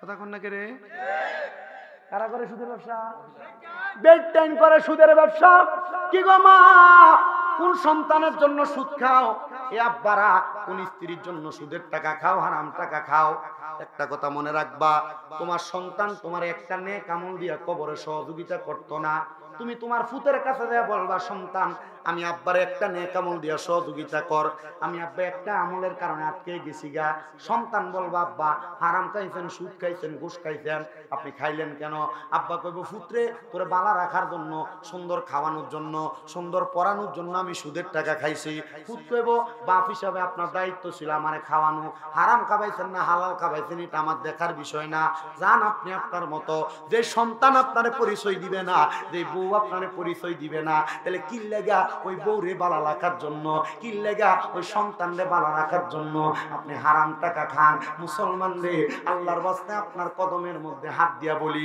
যদি এমন হারাম খানা ছাড়তে পারেন, দেখবেন আপনার দুনিয়া আখিরাত একবারে পরিপূর্ণ হয়ে যাবে। নবীর উম্মতের দলেরা শুনো রে, আব্দুল ইবনে আব্বাসের কথাতে বলতেছিলাম, উনি বলতেছে অনেক মানুষ আমার বাগান থেকে নিয়ে নিয়ে ফল খিচিরা খাইতো। আমি যখন নবীজির হাতে ইসলাম ধর্ম গ্রহণ করলাম, কাফেররা নবীজির সাথে না পাইরা এরা আইসা আমার ঘুমের অবস্থায় চাবুক দিয়ে আঘাত করছে। এরা আমার চাবুক দিয়ে শুধু আঘাত করে নাই, এরা আমার বাগানের সব আঙ্গুরগুলা ফলগুলা নিয়ে গেছে। হযরত আব্দুল ইবনে আব্বাসের সামনে কাব বিন আহবাব বলতেছে, এ আব্দুল ইবনে আব্বাস, আমার নবীরে বলো না আমার জন্য দোয়া করার জন্য। কাফেররা আমারে বড় আঘাত করছে, আমারে বড় মারছে, আমি সহ্য করতে পারি না। আমার দয়াল নবী আল্লাহর কাছে দোয়া করে, আল্লাহ এই তায়েফ এলাকার মধ্যে আপনি বরকত দান করেন। খোদার কসম রে, পুরা মক্কা মদিনার মধ্যে 46 ডিগ্রি 45 48 ডিগ্রি সেলসিয়াস থাকে, কিন্তু তায়েফ এলাকায় গেলে মাত্র 24 ডিগ্রি 26 ডিগ্রি 30 ডিগ্রি সেলসিয়াস থাকে। এটা আমার দয়াল নবীজির দোয়ার বরকতের কারণে। হযরতে আহবাব বলে, আমার নবীজিকে যখন আমি বিচার দিলাম, ইয়া রাসূলুল্লাহ, আপনার কাছে ইসলাম ধর্ম গ্রহণ করার কারণে এরা আমার পিঠের মধ্যে আঘাত করছে, আমার মারছে নবী গো, আমার মাও নাই বাবাও নাই, আমি কাব বিন আহবাব বড় কষ্ট পাইতেছি। আমি যেটা দিয়ে কামাই করতাম, আমার আঙ্গুরের বাগানটার মধ্যে তারা এমন ভাবে তর্জনী চালাইছে, এমন ভাবে হামলা চালাইছে, আমার আঙ্গুরগুলা তারা নিয়ে গেছে। আমার নবী কয়, কাব বিন আহবাব যাও যাও যাও। আমি নবী দোয়া করে দিলাম, আমার আল্লাহ তাআলা তোমার বাগানের মধ্যে বরকত দান করবে। ঠিকই রে বাবা, এখনো পর্যন্ত কোন হাদি যদি মক্কা মদিনায় যায়, তায়েফ এলাকায় গেলে কাব বিন আহবাবের বাড়ির সামনে একটা 3 ফলের গাছ আছে, এখানে 3 ফল বিক্রি করে। যেই 3-এর কথা কোরআনের মধ্যে আছে, ওই জায়গায় আঙ্গুরের বাগান আছে, সুন্দর সবজির বাগান আছে, ওই জায়গার মধ্যে মানুষ সবজি ক্ষেত করে কত সুন্দর খাবার খায়। এটার কারণ হইল রহমতের নবী সেই জায়গার মধ্যে দোয়া করে দিয়ে আসছে, দোয়া করে দিয়ে আসছে আল্লাহর হাবিবের কাছে। হযরতে আব্দুল ইবনে আব্বাস, ইয়া রাসূলুল্লাহ, আমার কাব বিন আহবাব ভাবে যেমন ভাবে ইনকাম করে, আমরা এমন ভাবে ইনকাম করতে চাই। আমার নবী কয়, তোমরা ব্যবসা করো, তোমরা কর্ম করো, আমার আল্লাহ তাআলা ব্যবসা এবং কর্মকে হালাল করছে। ইয়া রাসূলুল্লাহ, আমাদের এলাকার মধ্যে একজন লোক আছে যে ইহুদি ধর্ম, ইহুদি, ওই ব্যক্তিটা আপনি নবীর কথা মানে না, আপনি নবীর কথার বাহিরে কর্ম করে। আমার নবী কয়, শোনো, আমি নবী ঘোষণা করলাম, তার কাছে যাইয়া আমি নবীর একটা বাণী পৌঁছে দিবা। এই ইহুদি আমার নবী বলছে, তুমি যদি এই ব্যবসা কর্মকাণ্ড ছাইরা, মানে হারাম ব্যবসা ছাইরা দিয়া তুমি যদি নবীর কথা মোতাবেক হালাল ভাবে চলাফেরা করো, আমার নবীজি তোমার জান্নাতের জিম্মাদারি নিবে। ইহুদিটা দাঁড়ায়া গেছে, বলে জান্নাতের জিম্মাদারি আমার নবী নিবে। চলো চলো, আমার নবীকে বলবা আমার যেন এই কথাটা কাগজের মধ্যে লেখা দেয়। আমার দয়াল নবী রাহমাতুল লিল আলামিন নবীর কাছে আইসা আব্দুল ইবনে আব্বাস, ইয়া রাসূলুল্লাহ, ইহুদিটা হারাম খায়, পরের হক মাইরা মাইরা খায়, আপনি দয়াল নবী তাকে জান্নাতের খবরদারি দিবেন, জান্নাতে সুপারিশ করবেন যাওয়ার জন্য। ইহুদি বলছে, লেখাটা যদি আপনি কাগজে লেখা দেন, তাহলে ওই ইহুদিটা ইসলাম ধর্ম গ্রহণ করবে। জোরে কোন সুবহানাল্লাহ। মুসলমান, আমার দয়াল নবী রাহমাতুল লিল আলামিন নবীজি এই কথাটা শুই না কাগজের মধ্যে লেখা দিছে, এই ব্যক্তি জান্নাতি, এই ব্যক্তি জান্নাতি, এই ব্যক্তি জান্নাতি, যদি সে হারাম না খায়, যদি সে হারাম না খায়। ইহুদি কাগজটা মুঠ করে ধইরা বাড়ির মধ্যে যাইয়া তার আব্বা আম্মারে বলছে, মা ও আব্বা, আপনার কাছে আমার আবদার, আপনারা তো ইহুদি, আপনারা তো মুহাম্মাদুর রাসূলুল্লাহরে মানেন না, আপনাদের কাছে আমার আবদার হইল, আপনারা যদি আমার কাছে কথা শুই না ইসলাম ধর্ম গ্রহণ করেন, আমি আপনাদেরকে নিয়ে জান্নাতে যাব। বলে, বাবা কি বলো? বলে, হ্যাঁ, মুহাম্মাদুর রাসূলুল্লাহ আমারে লেখা দিছে আমি জান্নাতি। মা বাবা কয়, মুহাম্মাদুর রাসূলুল্লাহ লেখা দিলে তুমি জান্নাতে যাবে, এটা কেমনে বলো? মা গো মা, মুহাম্মাদুর রাসূলুল্লাহ কোন দোয়া যদি আল্লাহর কাছে করে, মুহাম্মাদুর রাসূলুল্লাহ কোন কথা যদি আল্লাহর কাছে বলে, মুহাম্মাদুর রাসূলুল্লাহ জবান দিয়া কোন কথা যদি মানুষের কাছে বলে, তাহলে মানুষেরা এই কথাগুলা মুহাম্মাদুর রাসূলুল্লাহর কথা মনে করে না গো মা, এই কথাগুলা আমার আল্লাহর কথা মনে করে। কারণ আমার আল্লাহর নবী রাহমাতুল লিল আলামিন নবী নিজে তাইকা কোনো কথা বলে না, যা বলে আমার আল্লাহ তাআলা মুহাম্মাদুর রাসূলুল্লাহরে দিয়া বলায়। মা গো মা, আমি কাগজে লিখে আনছি আমি জান্নাতি। আমার আল্লাহর হাবিব মুহাম্মদ মুস্তাফা বলছে, হে মা, ও মা, ইসলাম ধর্ম গ্রহণ করবানি? মা ডাক দিয়া কয়, সন্তান এই মুহূর্তে কালেমা পড়াও, লা ইলাহা ইল্লাল্লাহ মুহাম্মাদুর রাসূলুল্লাহ সাল্লাল্লাহু আলাইহি ওয়াসাল্লাম। ওই ইহুদি বলে, আমি এবং আমার মা দুইজন ইসলাম ধর্ম গ্রহণ করলাম, কিন্তু আমার আব্বাজান এমন ঘাটতারা মানুষ, ইসলাম ধর্ম গ্রহণ করে নাই। আমার আব্বাজানরে বললাম, আব্বাজান আপনি ইসলাম ধর্ম গ্রহণ করেন, ইসলাম ধর্ম গ্রহণ করেন। আমার আব্বা ইসলাম ধর্ম গ্রহণ করে নাই। আমি আমার আম্মা জানরে নিয়ে যখন ঘরের মধ্যে ইসলাম ধর্ম মোতাবেক রাত্রবেলা ইবাদত করি, আমার আব্বাজান ঘরের ফাঁকা দিয়া দিয়া দেখতো আমরা কি করি। আমার আব্বা দেখতেন আমরা নামাজ পড়ি, রুকু করি, সিজদা করি। হে দুনিয়ার মানুষ, আমরা যখন দুনিয়াতে ইবাদত করতাম, একদিন আমি তাহাজ্জুদ নামাজের সময় দেখলাম আমার মা জননী নামাজের মুসল্লা থেকে মাথা উঠাইতেছে না। আমি আমার মারে ডাকলাম, আমার মা জননী আর মাথা মুবারক উঠায় না। আমি জিগাইলাম, মা নামাজরত অবস্থায় যে ঘুমায়া গেলেন, ও মা ঘুমানো যাবে না, তাড়াতাড়ি মাথা উঠান। আমি বুঝতে পারলাম আমার মা দুনিয়াতে নাই। আমি আমার মারে বারবার ডাক দিলাম, বারবার ডাক দিলাম। বুঝলাম রে আমার মা মনে হয় দুনিয়া থেকে বিদায় হয়ে গেছে। আমি আমার মারে সুন্দর করে কাফন পরাইয়া আমার নবীর দরবারে নিয়ে গেলাম। ইয়া রাসূলুল্লাহ, আমার মা একজন মুমিনা, আমার মা একজন ইমানদার, আপনি নবীজি আমার মারে জানাজা পড়াইয়া দেন। জোরে কন্যা সুবহানাল্লাহ। নবী গো, ইয়া রাসূলুল্লাহ, আপনি জানাজা পড়াইয়া দেন গো নবী। আমার নবীজি সাহাবায়ে কেরামরে নিয়ে দাঁড়াইছে। নবী আমার জানাজা পড়ায়, জানাজা পড়াই, কিন্তু ইহুদি আব্বাটা দূর থেকে দাঁড়ায় দাঁড়ায় কান্দে। হায়রে আমার আদরের স্ত্রী দুনিয়া থেকে বিদায় হয়ে গেছে, আমার স্ত্রী কবরে গেলে কেমনে থাকবো আমি জানি না। এই বাবা যখন কান্দে, সন্তান বাবার কাছে যাইয়া ডাক দিয়া কয়, আব্বা আপনি আমার মারে লইয়া টেনশন কইরেন না। আমার মা এমন একটা ধর্ম গ্রহণ করছে, আমার মা এই ধর্ম গ্রহণ করার পর থেকে কোনোদিন নামাজ ছাড়ে নাই। আমার মা এই ধর্ম গ্রহণ করার পর থেকে কোনোদিন আল্লাহর কোরআনের বাহিরে চলে নাই। আমার মা এই ধর্মটা গ্রহণ করার পর থেকে কোনোদিন এই দুনিয়ার জমিনে কোনো বদ কাজ করে নাই। আব্বা আমি আপনাকে নিশ্চিত একটা গ্যারান্টি দিব, আমার মা মারা যাওয়ার পরে কবরের মধ্যে জান্নাতে থাকবে। ওই আব্বাটা বলে, সন্তান তোমার এমন কারগুজারি কথা আমার ভালো লাগে না, তুমি তোমার মতো থাকো, আমি আমার মতো চইলা যাই। ওই আব্বাটা মা জননীর এমন অবস্থাটা দেখা বাড়ির মধ্যে চলে গেছে। রাত্রবেলা নিশার ঘুম দেয়, হঠাৎ করে সকালবেলা ফজরের নামাজ হওয়ার আগে ওই সন্তানের ঘরের দরজার মধ্যে ডাক দেয়, এ সন্তান ঘরের দরজাটা নি খুলবা, আমি আব্বা তোমার সঙ্গে একটু কথা বলার জন্য। সন্তান ডাক দিয়া কয়, বাবা আপনি কেন আমার সাথে কথা বলবেন? বাবা ডাক দিয়া কয়, সন্তান আমি এই মুহূর্তে মুহাম্মাদুর রাসূলুল্লাহর কাছে মদিনা শরীফে যাইতে চাই। আব্বা গো, আপনি এই ধর্মটারে মানেন না, আপনি এই ধর্মটারে গ্রহণ করতেন না, আপনার কাছে এই ধর্মটা বাজে ধর্ম মনে হয়। ও আব্বা কেন মুহাম্মাদুর রাসূলুল্লাহর কাছে যাইবেন? ওই আব্বা ডাক দিয়া কয়, সন্তান রে মুহাম্মাদুর রাসূলুল্লাহর কাছে আগে আমারে নিয়ে চলো, তারপরে আমি আমার কথাটা তোমার কাছে জানাইতেছি। সন্তানকে, আব্বা যান, আপনারা আমি মুহাম্মাদুর রাসূলুল্লাহর কাছে নিয়ে যাব কেমনে? আমার নবী তো গভীর রজনীতে এখন ওনার ঘর মোবারকের মধ্যে উম্মতের মায়ায় কান্দে। আপনারা আমি সেই জায়গার মধ্যে এখন নিয়ে যাব না। যদি আপনি সেই জায়গার মধ্যে যান, আপনি দয়াল নবীজি রাহমাতুল লিল আলামিন নবীর দরবারে ফজরের সময় দেখা করা লাগবে। আব্বা কোন সন্তান দেরি মানে না, দেরি মানে না, দেরি মানে না, তাড়াতাড়ি তুমি আমারে রহমতের নবীর দরবারে নিয়ে যাও। ওই সন্তান বাবারে নিয়ে রহমতের নবীর দরবারে দাঁড়ায় গেছে, কিন্তু আমার নবী ওই দিন আর ঘরের মধ্যে নাই। আম্মা জান আয়েশা সিদ্দিকা বলে, যখন ওই ব্যক্তিটা আমার ঘরের দরজায় আঘাত করলো, আমার নবী তখন আমার ঘরে ছিল না। আমি ঘর থেকে জবাব দিলাম, এ নবীর কলিজার টুকরা সাহাবী, আমার নবী তো নবীর ঘর মোবারকে নাই। নবী মসজিদে নববীর একবারে কাবার দিকে বাইতুল্লাহর দিকে ফিরা, বা হযরতে বেলাল মসজিদের পাশে খেজুরের বাগানে কেন জানি আমার নবী গেছে।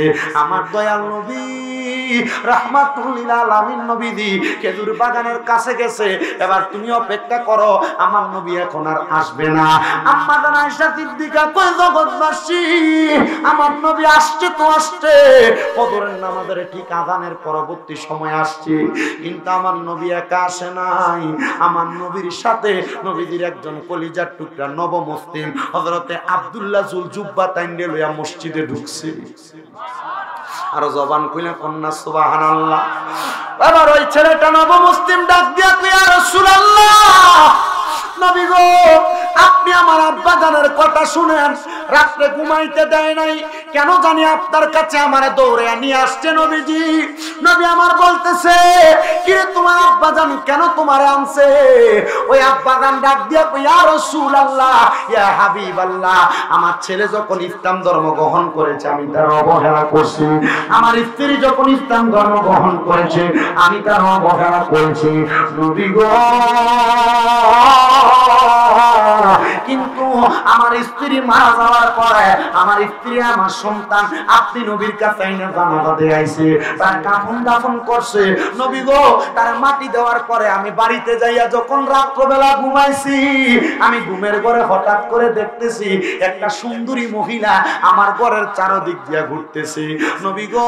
আমি এটা শুধু দেখি নাই, আমি দেখলাম সুন্দরী মহিলাটা শুধু আমাকে তার হাতটা বাড়ায়া বাড়ায়া তার সামনে ডাকতেছে নবী গো।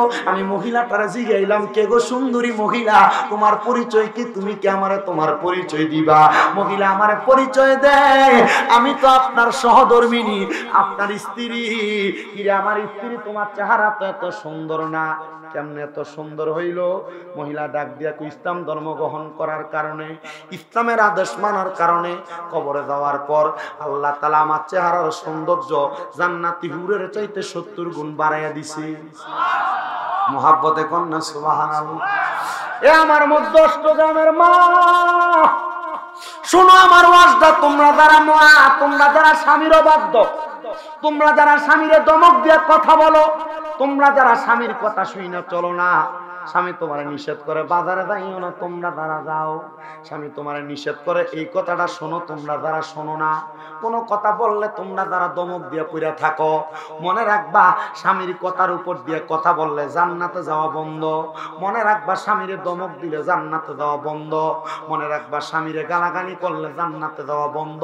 কারণ কি? কারণ কি? আল্লাহর নবী কয়েকটা মহিলার জান্নাত তার স্বামীর কদমের নিচে। মারহাবা। এ মা, মনে রাখো না, মনে রাখো না, কিন্তু তোমরা যে স্বামীর মনে কষ্ট দাও, জান্নাতে দাও তো তোমরা আটকাইব।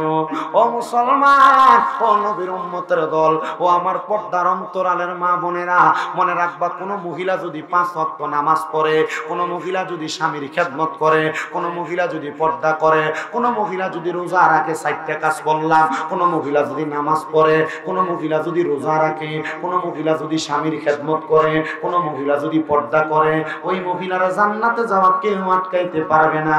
কিন্তু আমরা মহিলারা যখন থাকে আজাইরা, তখন হয় বাজাইরা।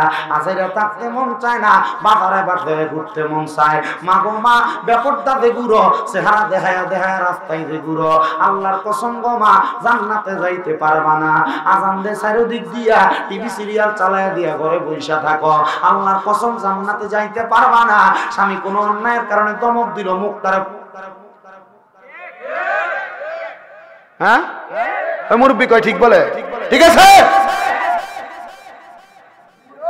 ওয়াজ কামে লাগবো, কামে লাগবো।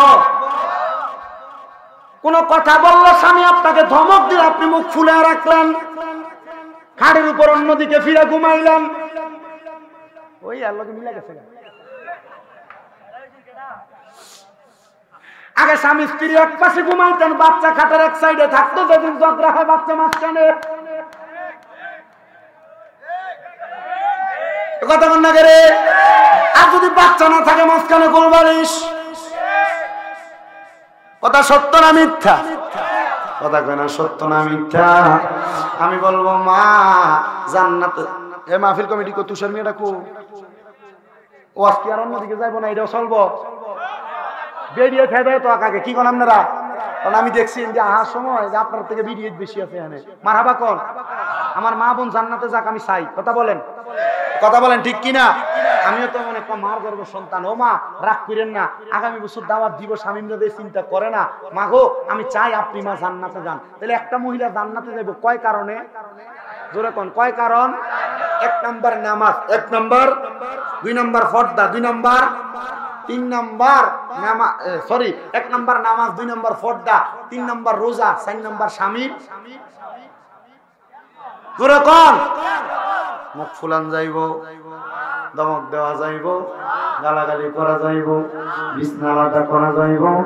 এ মুসলমান শোনো, কোন জায়গা থেকে কথা বলছি?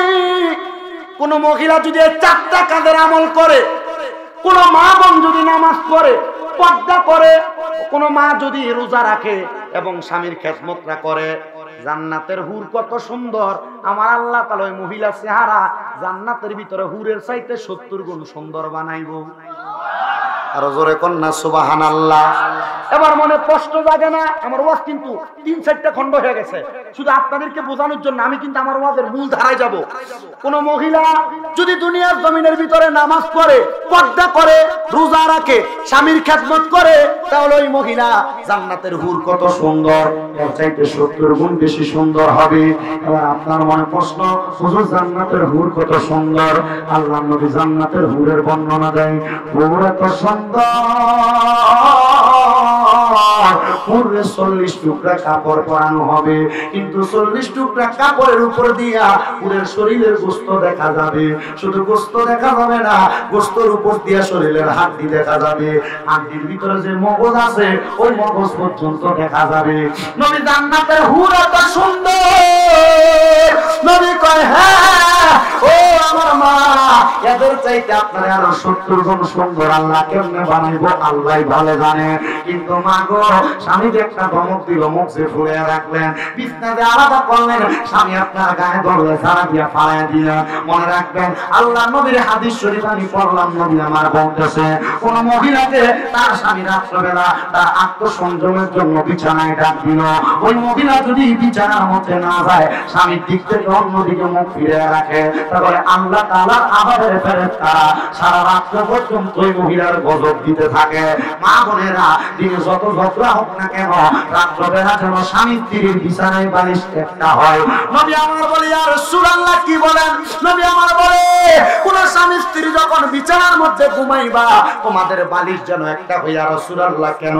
নবীজি বলতেছেন, স্বামী স্ত্রী যত লাইগা থাকবে, একজন আরেকজনের সংস্পর্শে থাকবে, আল্লাহ তাআলার অঢেল পরিমাণ রহমত, মানে তাদের মাঝে যত ফাঁকা জায়গা থাকবে না, এই রহমত দিয়া ওই জায়গাগুলো আল্লাহ পুড়িয়ে দিব। জবান খুলে জোরে জোরে কন্যা সুবহানাল্লাহ। আর নবী যার করা কথা বলছেন, কোন মহিলা চুলার মধ্যে ভাত রান্না করতেছে, উতরে পড়া জায়গা, এই টাইমে যদি তার স্বামী তাকে ডাক দেয় মুহাব্বতের জন্য, মায়ার জন্য, ওই মহিলা যদি তার স্বামী তাকে সাড়া না দেয়, তাহলে ওই মহিলাকে লানতের ফেরেশতারা গজব দিতে থাকে। ওই মহিলার ভাত সামলানোর আগে তার স্বামীকে সামলানো তার জন্য ওয়াজিব হয়ে জায়গা। ও মা বোনেরা, কেমনে তুমি তোমার স্বামীর কথা শোনো না? আর মা বোনেরা, স্বামী তোমার বাজারে মার্কেটে যাইতে নিষেধ করে তুমি চইলা দাও, আর আল্লাহর নবী বলে কোন মহিলা স্বামীর আদেশ ছাড়া তার বাবার বাড়ি তো যাইতে পারবে না। আর বাবার বাড়ি দূরের কথা, মহিলারা কত কত জায়গায় চলে যায়, কিন্তু এরা স্বামীর আদেশ মানতে চায় না। মনে রাখবা গো মহিলারা, তোমরা তোমাদের স্বামীর আদেশটা মানবা, কিন্তু সমাজের মধ্যে শুধু মহিলারা দুষ্কর্ম। কষ্ট দিতেছে আপনারা, কষ্ট দিতেছে আপনারা, এবার কিন্তু ওয়াজ আপনাদের বিপক্ষে যাবে, অসুবিধা হবে। সমাজের মধ্যে শুধু মহিলাদের দোষ দিলে চলবে না, আমরা বেড়াইতে অনেক দোষ আছে।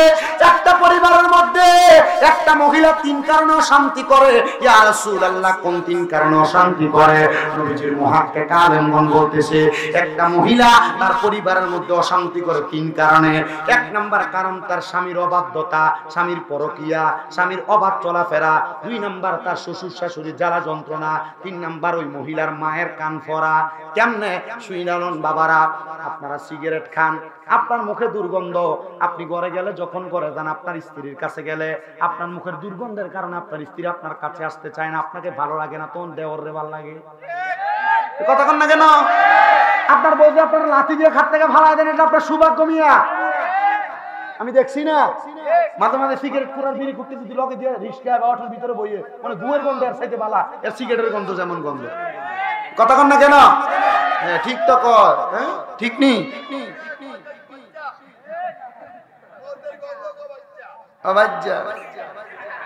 আল্লাহ বোঝার তৌফিক দান করুক জোরে কোন আমি কষ্ট হইতেছে আপনারা আর একটু মুহাব্বতে পারেন আল্লাহুম্মা সাল্লি মুহাম্মাদ আল্লাহুম্মা সাল্লি ওয়া আলা আলি সাইয়্যিদ বলেন সাবধানে তাকিও নারী পর্দার আড়ালে বলেন সাবধানে তাকিও নারী পর্দার আড়ালে হায়রে হাদিসে হারামে লেখে অন্য দেখিলে হায়রে হাদিসে হারামে লেখে অন্য দেখিলে সাবধানে তাকিও নারী পর্দার আড়ালে হায়রে আজকালকার নারী গনে তার স্বামীদেরকে ঘরে রেখে আর সিনেমাতে যাই গো তারা মার্কেটেতে যাই গো তারা দাইয়ুসের বেশে সাবধানে তাকিও নারী পর্দার আড়ালে থাকানোর দরকার আছে না আপনি যে আপনি বিড়ি নিয়ে মোটরসাইকেল দিয়ে ঘুরে আপনি যে আপনি বিড়ির এলাকা গা হলুদের অনুষ্ঠান হইলে নাচবার লেগে দেন বাইরের গায়ে হলুদের ভিতরে হলদি লাগাইবার লেগে দেন কথা কন না কেন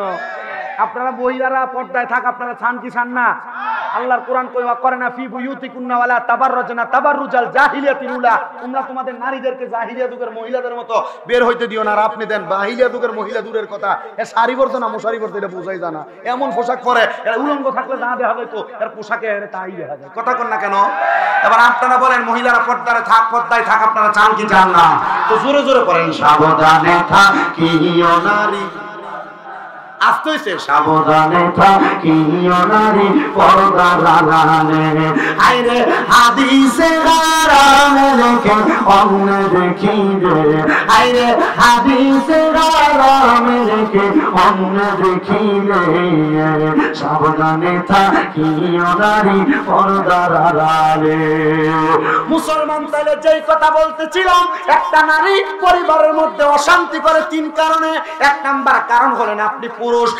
পুরুষ যখন নেশা করেন আপনার মুখের মধ্যে দুর্গন্ধ সিগারেটের গন্ধ থাকার কারণে আপনার স্ত্রী আপনাকে পছন্দ করে না আপনার সঙ্গে বেশি কথা বলে না আপনার সঙ্গে তার সম্পর্কটা দূরত্ব বেড়ে যায় দুই নাম্বার আপনি আপনার স্ত্রীর সামনে অন্য নারীদের প্রশংসা করেন দুই নাম্বার আপনি আপনার স্ত্রীর সামনে আপনার ভাবিদের সাথে আপনার অন্য সম্পর্কের মহিলাদের সাথে কথা বলেন সাবধান যদি পরিবারে শান্তি চান তখন আপনার স্ত্রীর সামনে আপনি অন্য কোন নারীর প্রশংসা করবেন না অন্য কোন নারীর সঙ্গে কথা বলবেন না ও মুসলমান দেখবেন আপনি যদি এমন ভাবে চলতে পারেন তাহলে আপনার পরিবারটা জান্নাত হয়ে যাবে আরেকটা কারণ আছে বর্তমান সমাজের মধ্যে অনেক মানুষ আছে যারা বিবাহ করার পরে পরকীয়ার সাথে লিপ্ত আল্লাহর কসম মুসলমানেরা আপনারা যদি ঘরের মধ্যে বউ রাইখা আপনি যদি এমন পরকীয়ার মধ্যে লিপ্ত হয়ে যান তাহলে আপনার পরিবারের মধ্যে কোনো শান্তি থাকবে না কোনো শান্তি থাকবে না দুই নাম্বার কারণ হইল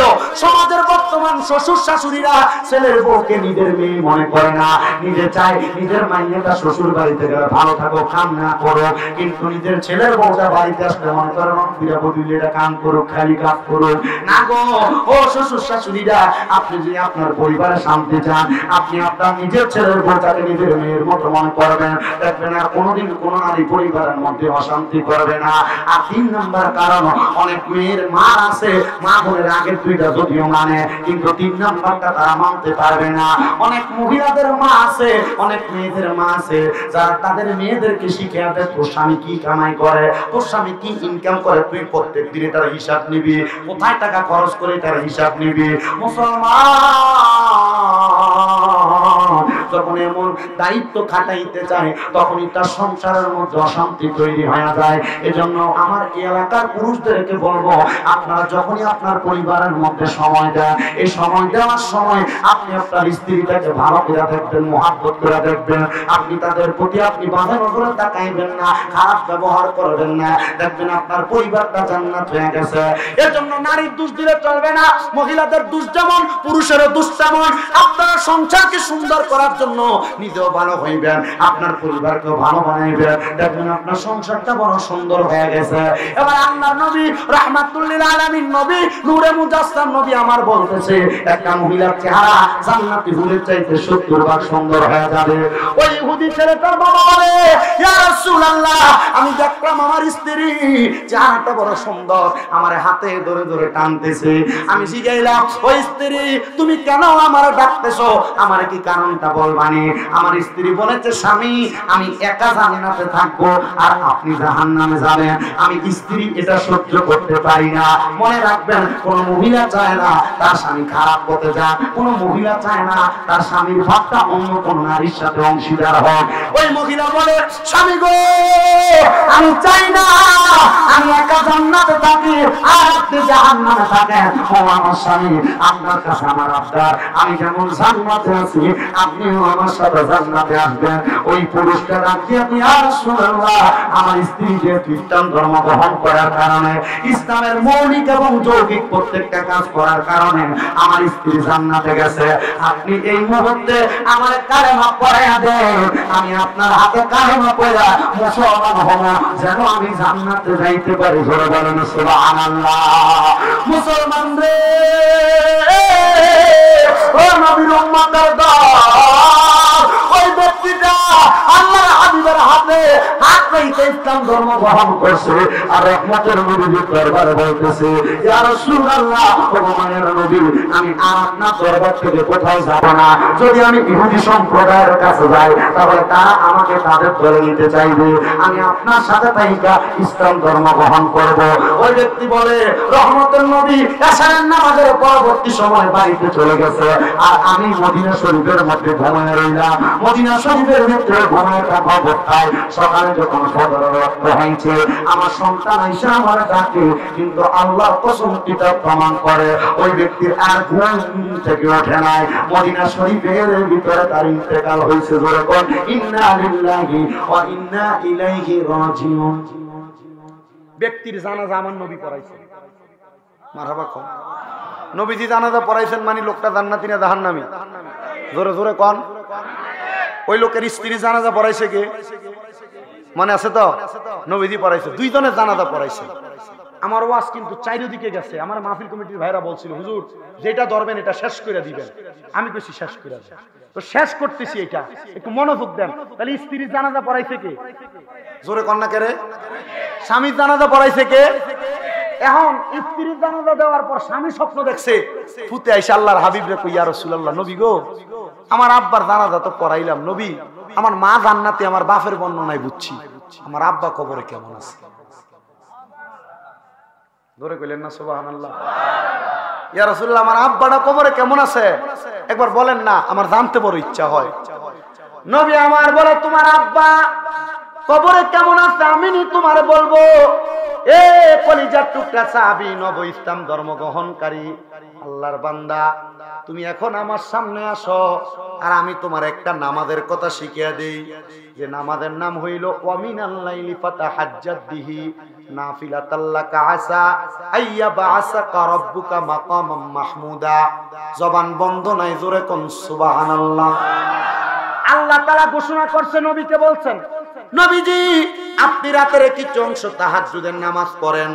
যদি আপনি তাহাজ্জুদের নামাজ পড়েন, অতি সত্বর আপনাকে মাকামে মাহমুদ প্রশংসার জায়গা দান করবি। এই আয়াত যখন আমার নবীর উপর নাজিল হইছে, আমার নবী যে আল্লাহর কাছে চোখের পানি ফালায়া ফালায়া কান্দে, ডাক দিয়া কয়, মাবুদ আমারে না তাহাজ্জুদ নামাজ পড়লে আপনি আমারে মাকামে মাহমুদ দান করবেন। ও আল্লাহ, আমার উম্মত যদি আমি নবী দুনিয়া থেকে যাওয়ার পরে তাহাজ্জুদের নামাজ পড়ে, আপনি আমার উম্মতের কি দান করবেন? আল্লাহ কয়, বন্ধু আপনার উম্মতদেরকে জানিয়ে দেন, আপনার উম্মত যদি তাহাজ্জুদের নামাজ পড়া আমি আল্লাহর কাছে কোনো কিছু চাই, আমি আল্লাহ আপনার উম্মতের ফিরিয়ে দিতাম না। এ আমার অষ্টগ্রামের যুবকেরা, তোমার কাছে আমার আবদার, তুমি ব্যবসা করো, বরকত হয় না, বিদেশ যাওয়ার চেষ্টা করো, যাইতে পারো না, আমি তোমার কাছে বলবো 5 ওয়াক্ত নামাজের পাশাপাশি তাহাজ্জুদের নামাজটা তুমি পড়বা। ফজরের নামাজের আগে পর্দার আড়ালে অনেক মা বোনেরা বৈশা রয়েছেন গো মা, আপনার গর্ভের মধ্যে সন্তান হয় না, আপনার রোগ বালা মুসিবত মাফ হয় না, আপনার ছেলে বিদেশে কামাই রুজি করে বরকত হয় না, মা গো ফজরের নামাজের আগে উইটা তাহাজ্জুদ নামাজ পড়বেন, 2 রাকাত করে 4 রাকাত 3 4 12 রাকাত নামাজ পড়বেন। প্রথম রাকাতে সূরা ফাতিহা, দ্বিতীয় রাকাতে সূরা ফাতিহার সাথে একটা সূরা মিলাইয়া, দ্বিতীয় রাকাতে সূরা ফাতিহার সাথে 3 বার সূরা ইখলাস করে তাহাজ্জুদ নামাজটা পড়বেন। দেখবেন গো মা, আপনার সংসারে অভাব হবে না, বরকতের অভাব হবে না। অনেক বয়স্ক বাবারা আছেন, রাত্রেবেলা ঘুমটা ভালো মতো হয় না, রাত 2:30 3টার দিকে ঘুম ভাঙা যায়, চোখ লাগে না। আমি বলবো সময়টা এমনি অস্টিজ না কইরা, সময়টা এমনি বরবাদ না কইরা, রাত্রেবেলা ওযুটা বানাইয়া তাহাজ্জুদের নামাজটা পড়বেন। জীবনে কত গুনাহ করছেন আর আল্লাহর কাছে কানবেন, আল্লাহ আমার গুনাহটি মাফ করো। আল্লাহর নবী কই, উম্মত এই তাহাজ্জুদ নামাজ যদি আমার উম্মতের লাগা কষ্ট না হইতো, 5 ওয়াক্ত নামাজের লগে আমার উম্মতের তাহাজ্জুদ নামাজটা ফরজ করে দিতাম। নবী গো কেন? আমার নবী কয়, ফরজ নামাজের পরে তাহাজ্জুদ নামাজটার বরকত এত বেশি। আমার নবী কয়, সাহাবী তুমি যদি তোমার মা বাবা কবরে কেমন আছে যদি জানতে চাও, তাইলে তুমি তাহাজ্জুদের নামাজটা পড়ো। ডাক দিয়া কই, ইয়া রাসূলুল্লাহ কখন পড়বো, কোন সময় পড়বো? বলে মদিনা শরীফের ভিতরে ফজরের নামাজের আযানের আগে একটা আযান হয় না, আযানটার নাম তাহাজ্জুদের আযান। আমি যখন মক্কা মদিনা গেছি, আমি ফজরের নামাজের ওয়াক্ত জানি 3:38 ফজরের আযান হয়। হঠাৎ করে দেখতেছি 3:21 ফজরের আযানের আগে দিয়ে একটা আযান হইতাছে। আমার সঙ্গে একজন আব্বাজান লন্ডন প্রবাসী, আমি দিকে এলাম, আব্বা আযানটা কি আর কইরা তাহাজ্জুদের আযান। বন্ধুরে, দুনিয়ার বাংলাদেশের মসজিদের ভিতরে 5 ওয়াক্ত নামাজের আযান হয়, কিন্তু মক্কার মদিনার ভিতরে 6 ওয়াক্ত নামাজের আযান হয়। এটার কারণ হইল মক্কা এবং মদিনায় তাহাজ্জুদ নামাজের আযান হয়, তাহাজ্জুদ নামাজ আদায় হয়। কারণ এই জন্য মক্কা মদিনার মধ্যে অশেষ পরিমাণ বরকত, অনেক পরিমাণ রহমত। আল্লাহর নবী কয়, জগতের মানুষ মক্কা মদিনায় এমন বরকত, এমন বরকত, কিয়ামতের আগে মদিনা শরীফের পাশে 7 কিলোমিটার লম্বা একটা পাহাড় আছে, যে পাহাড়টার নাম উহুদ পাহাড়। মানুষ ইবাদত করার কারণে আমার আল্লাহ তাআলা কিয়ামতের আগে উহুদ পাহাড়টারে স্বর্ণ বানিয়ে দিব। 7 কিলোমিটার লম্বা পাহাড় স্বর্ণ বানাইবো, কি চিন্তা করছেন? এটা আমার নবী দোয়া করে দিয়ে আসছে। কিন্তু ওইটা যখন হইব, কিয়ামত বড় কাছাকাছি চলে আসবো। মুসলমান, যদি আল্লাহর কাছ থেকে অসংখ্য নিয়ামত, অসংখ্য সম্পদ পাইতে চাও, অনেকে পড়ালেখা করে ব্রেইনের মধ্যে পড়া থাকে না, আমি বলবো তাহাজ্জুদের নামাজ পড়বা। আপনাদের দোয়ার বরকতে কুমিল্লাতে আমার 6টা মাদ্রাসার ভিতরে সবগুলা মাদ্রাসায় ফজরের নামাজের আগে উইটা আমার ছোট ছোট বাচ্চারা তাহাজ্জুদ নামাজ পড়ে, সমস্ত দেশবাসীর জন্য দোয়া করে। আমি একদিন আমার ছাত্ররারে বলছি, আব্বা পড়ালেখা যা করো আর না করো, তাহাজ্জুদের নামাজটা পড়া কখনো ছাড়বা না। দেখবা যদি নামাজটা পড়ো, আমার আল্লাহ তাআলা তোমাদেরকে কোনোদিন অভাব অনটনের মধ্যে রাখবে না। খোদার কসম রে, খোদার কসম রে মুসলমান, মাদ্রাসাগুলা চালাই কথা সত্য, ওয়াজ মাহফিলে টাকা ইনকাম করি কথা সত্য, মাঝে মাঝে এমন বিপদে পড়া যায় মাদ্রাসাগুলার ছাত্রগুলারে নিয়া, এতিম পোলাপান নিয়া, কিন্তু আমার আল্লাহ তাআলা গায়বীভাবে সম্পদের অভাব, সম্পদের যোগান দিয়া দেয়, টাকা পয়সার যোগান দিয়া দেয়। আমি বলবো, অভাবে যদি থাকেন, বিপদে যদি থাকেন, ডাক্তাররে তো লাখ লাখ টাকা দিচ্ছেন হার্টের রোগের জন্য, ডাক্তাররে তো কোটি কোটি টাকা দিচ্ছেন আপনার ক্যান্সারের জন্য, ডাক্তাররে হাজার হাজার টাকা দিতেন ডায়াবেটিসের জন্য। আমি বলবো, এখন থেকে তাহাজ্জুদের নামাজটা মনোযোগ দিয়ে পড়বেন। দেখবেন রে বাবা, আমার পুরো ওয়াজ দিয়ে আপনার হেদায়েত হন আর না হন, এই তাহাজ্জুদের নামাজটা যদি এই এলাকার মানুষগুলা ধরতে পারে, অনেকে চিন্তা করে, হুজুর ফজরের নামাজ পড়ি না, যোহরের নামাজ পড়ি না, আসরের নামাজ পড়ি না, মাগরিবের নামাজ, এশারের নামাজ, কোনো নামাজই তো পড়ি না, তাহাজ্জুদের নামাজ কেমনে পড়বো? আমি বলবো, বাবা বেশি দিন লাগবে না, মাত্র 3 মাস সময় দিলাম, বিদেশ যাইতে পারো না, কাজকর্ম হয় না, রোগবালা মুসিবত মাফ হয় না, এখন থেকে ফজরের নামাজের আগে ওইটা তাহাজ্জুদের নামাজটা পড়বা। দেখবা আমার আল্লাহ তাআলা অসংখ্য বরকত তোমারে দিছে। ওই ইহুদি ছেলেটা মুসলমান হওয়ার পরে নবীরে কই, ইয়া রাসূলুল্লাহ তাহাজ্জুদ নামাজ পড়লে আমি আমার মা কেমন আছে দেখতাম, বাবা কেমন আছে দেখতাম। ওই ছেলেটা ডাক দিয়ে কই, নবী গো আপনি বলেন না। আমার নবী কই, কইরা দেখো না, আমার আল্লাহর কাছ থেকে কেউ খালি ফিরে না। আমার আল্লাহ যারে দেয় তারা দুনিয়ার সব কিছু দান করে, যারা দেয় না তারা আরে কোনো কিছু দেয় না। আমার আল্লাহ না দিও পরীক্ষা করে, দিও পরীক্ষা করে। যদি গরিব টাকা পয়সা না থাকে টেনশন করো না, আল্লাহর কাছে কইবা আল্লাহ আমারে গরিব বানাইছেন আলহামদুলিল্লাহ, আমার সামান্য টাকা ইনকাম করেন আলহামদুলিল্লাহ, আমার বেশি লাগতো না আল্লাহ, আমি দুনিয়ার ধনী হইতাম চাই না, আমারে আপনি আখিরাতের ধনী বানাইয়া দিয়েন। দুনিয়ার ধন সম্পদ ওরা ধনের কারণে জান্নাতে যাবে কিনা গ্যারান্টি নাই, কিন্তু গরিব হইয়া আল্লাহর পথমতে যদি থাকতে পারো, নবীর পথমতে থাকতে পারো, তাহলে আখিরাতের ধনী হইবা, কবরে গেলে শান্তি পাইবা। এবার আপনারা বলেন দুনিয়ার চাইতে আখিরাতের ধনী হওয়াতে লাভ আছে না নাই? মুহাব্বতের আওয়াজে কোন আছে না নাই? মুসলমান ওই ছেলে তাহাজ্জুদ নামাজে দাঁড়াইছে, রহমতের নবী তার দিকে ফিরা ফিরা মুস্কি মুস্কি হাসে। তাহাজ্জুদ নামাজের ভিতরে দাঁড়াইয়া তাহাজ্জুদের নামাজ পড়ছে আর আল্লাহর কাছে দোয়া করে, আল্লাহ রব্বির হামহুমা কামা রব্বায়ানি সগীরা। যারার মা নাই, যারার আব্বা নাই, আমার সাথে পড়েন রব্বির হামহুমা কামা রব্বায়ানি সগীরা। আরেকবার মোহাব্বতে পড়েন রব্বির হামহুমা কামা রব্বায়ানি সগীরা। ওই ছেলেটা কয় জগতের মানুষ রে, তাহাজ্জুদের নামাজ পড়া সাজদার ভিতরে যাইয়া যখন চোখের পানি ফালে ফালাইয়া রব্বির হামহুমা কামা রব্বায়ানি সগীরা বইলা বইলা কাঁদতেছি, আমি স্বপ্ন দেখছি রে, আমার মা আর আমার আব্বা দান জান্নাতের ভিতরে একটা খাবারের থালা নিয়ে বইসা রইছে।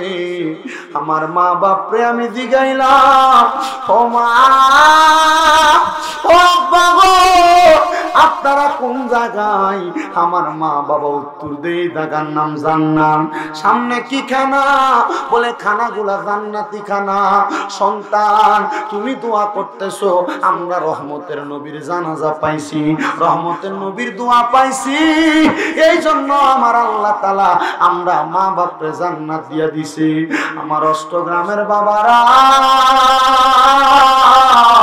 অষ্টগ্রামের যুবক বন্ধুরা, এ পর্যার অন্তরালের মা, আজকের মাহফিলে কে জানি বসছ মা নাই, ওই ইহুদি ব্যক্তিটার মতো তোমার জগতে বাবা নাই। এ সন্তান মা বাবা কবরে কেমন আছে জানো না? সন্তান রে, যদি মা বাবার কবরের খবর জানতে চাও, তাহাজ্জুদের নামাজ পড়ে আল্লাহর কাছে দোয়া কামনা করো, দেখবা আমার আল্লাহ তাআলা তোমার মা বাবার কবরের ভিতরে জান্নাত দিছে, আমার আল্লাহ তাআলা তোমার মা বাপরে কবরের ভিতরে নাজাত দিছে। কিন্তু আজকের মাহফিলে অনেক সন্তান বসছে রে, যারা তাদের মা বাবার মনে কষ্ট দিয়া রাখছে। অনেক সন্তান বসছে তাদের মা বাপরে বাদ দেয় না, অনেক সন্তান বসছে ভাই ভাই ঝগড়া করে মা বাপরে আলাদা করে দিছে। অনেক সন্তান বসছে বউয়ের কথা শুই না মা বাপরে আলাদা করে দিছে। জালে জালে ঝগড়া করার কারণে মা এক বেলা এক ঘরে খায়, দুপুর বেলা আরেক ঘরে খায়, রাত্রবেলা আরেক ঘরে খায়। এ সন্তান দে তোর পাও আমার সামনে দে, আমি আমার জিহ্বা দিয়া তোর পাওটা পরিষ্কার করে দেই। বুইলা গেছ তোর আব্বা আম্মার কষ্টের কথা, নিজে না খেয়ে তোর আব্বা আম্মা তোরে খাওয়াইছে। আব্বা সিরা লুঙ্গি সিরা জামা কাপড় পরছে, তবু তুই সন্তানরে নতুন জামা কাপড় কিনা দিছে। আজকে তোর বাবা কবরে, তোর কাছে লাখ লাখ টাকা কিন্তু 1000 টাকা দিয়ে একটা লুঙ্গি কিনা তুমি তোমার আব্বারে পরাইতে পারো না।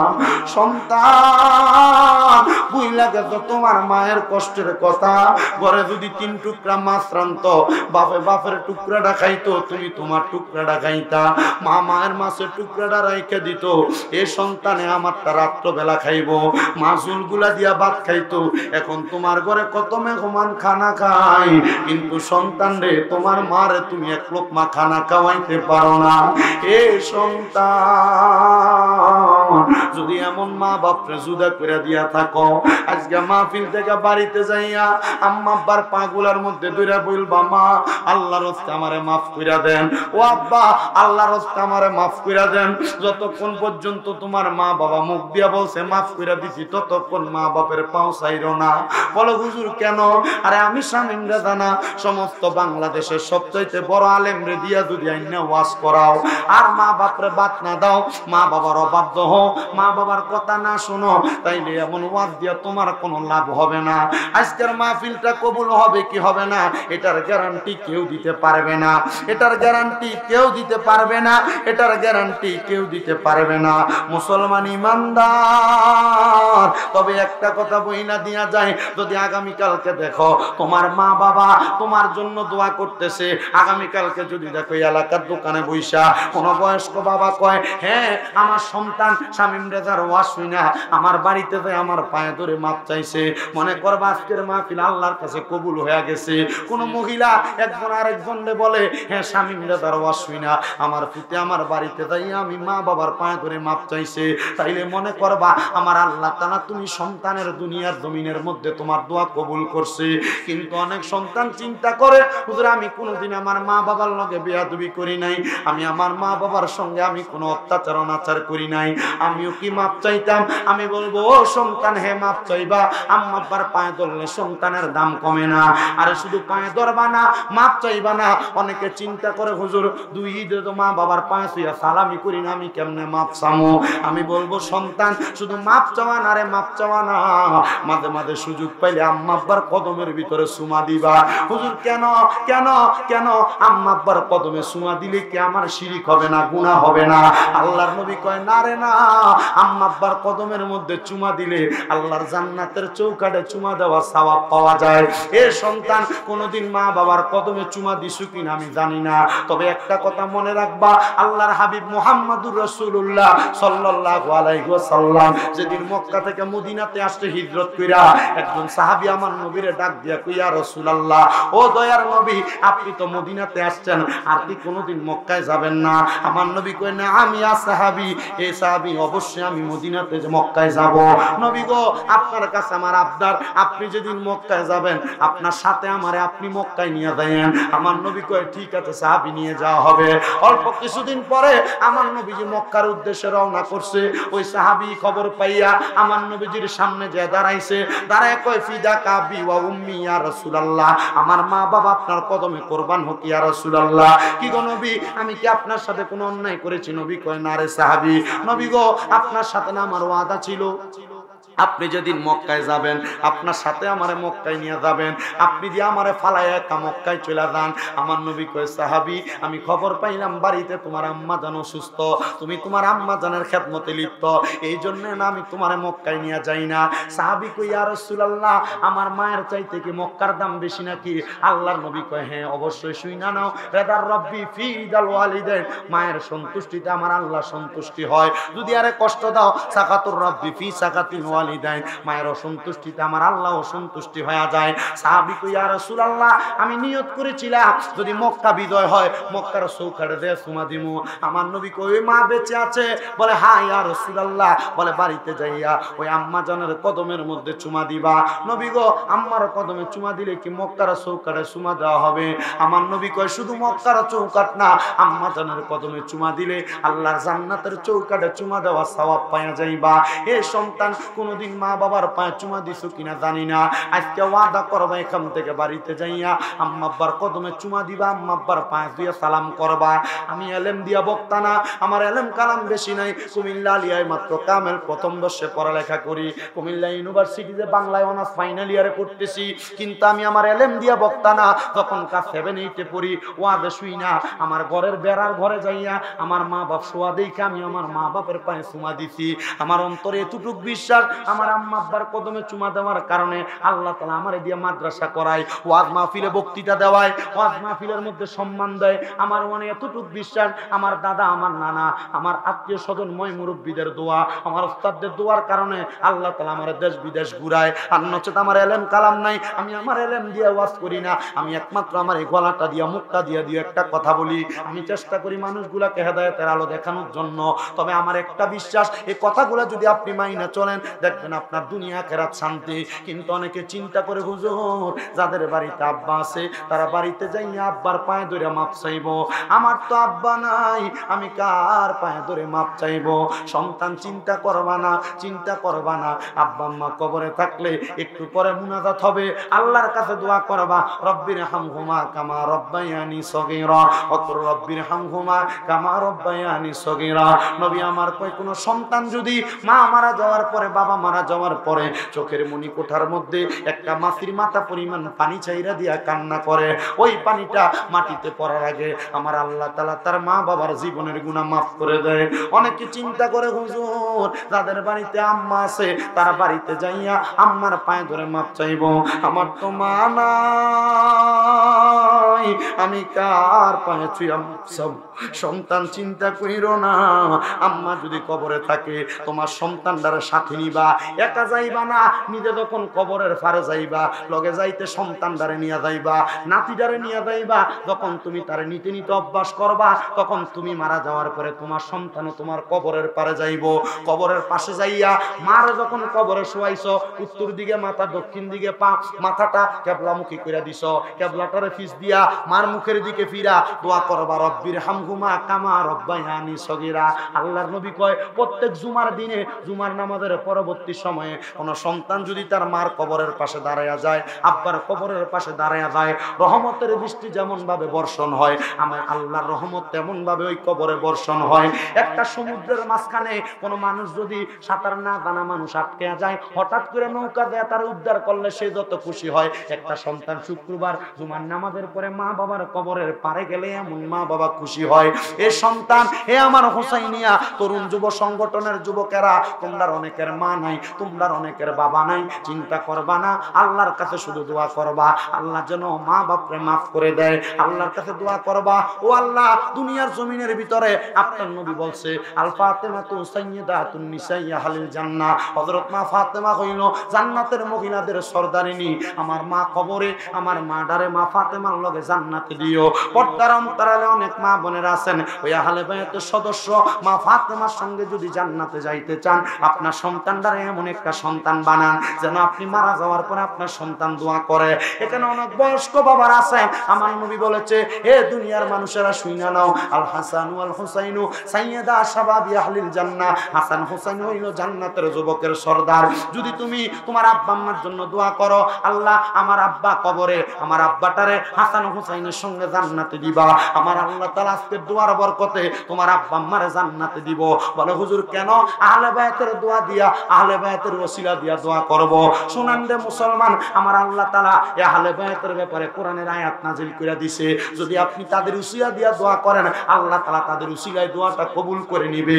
এই জন্য আমার হোসাইনিয়া তরুণ যুব সংগঠনের উদ্যোগে চতুর্থ সুন্নি মহাসম্মেলনে বৈশা আল্লাহর কাছে দোয়া করব, আল্লাহ প্রত্যেকের মা বাপরে মাফ করো, প্রত্যেকের বংশের কবর আযাব মাফ করো, তাদের কামাই নেই কামাই রুজিতে বরকত দান করো, এমন বরকত দান করো যেমন বরকত গৌসে পাক আব্দুল কাদের জিলানীরে দান করেছিলা। বলে, গৌসে পাক কেমন বরকত পাইছে? গৌসে পাক বরকত পাইছে, আল্লাহর দরবারে কোনো খাবার নাই, কোনো সম্পদ নাই, দোয়া করছে, আল্লাহ তাআলা অসংখ্য খাবার গৌসে পাকের দরবারে গায়েবী ভাবে তুর্কির বাদশারে দিয়া পাঠিয়ে দিয়েছে। মুসলমান, আমরা আল্লাহর কাছে এতটুকু দোয়া করব, আমরা যেন কোরআনের আইন, ইসলামী শরিয়া মোতাবেক নবীর হাদিস মাইনা চলতে পারি, সমাজের মধ্যে, পরিবারের মধ্যে শান্তি থাকে, নামাজ থাকে, রোজা থাকে, হজ যাকাত ইবাদত থাকে, সন্তান মা বাবার জন্য বেশি বেশি দোয়া করে। আর আহলে বায়াতের ভালোবাসা অন্তরে নিয়া, আউলিয়া কেরামের সোহবত নিয়া আমরা যেন দুনিয়া এবং আখিরাত সুন্দর করতে পারি। আল্লাহ যেন রহমতের নবীর উসিলায় আমাদের প্রত্যেকটা দোয়া কবুল করে, জোরে বলেন আমিন। আসলেন নবী এই দরাতে রহমত বরকত নিয়ে, আসুন সবাই তাজিমে সালাম দেই ওই নবীর ইয়া নবী। নবীজি আপনি পাঞ্জা তখন মারহাবা আল্লাহ আল্লাহ হযরত আলী মা ফাতেমা হযরত আলী মা ফাতেমা হাসান হুসাইন দমন ও নবীজি আপনি পাঞ্জা তখন মারহাবা আল্লাহ আল্লাহ আল্লাহ আল্লাহ বলবে আনার নাই রে দমন বলবে আনার নাই রে দমন মুশকিল কোশা নাম লয় করিয়া যত বলবে আনার নাই রে দমন মাশাআল্লাহ আল্লাহ আল্লাহ আল্লাহ আল্লাহ বলবে আনার নাই রে দমন বলবে আনার নাই রে দমন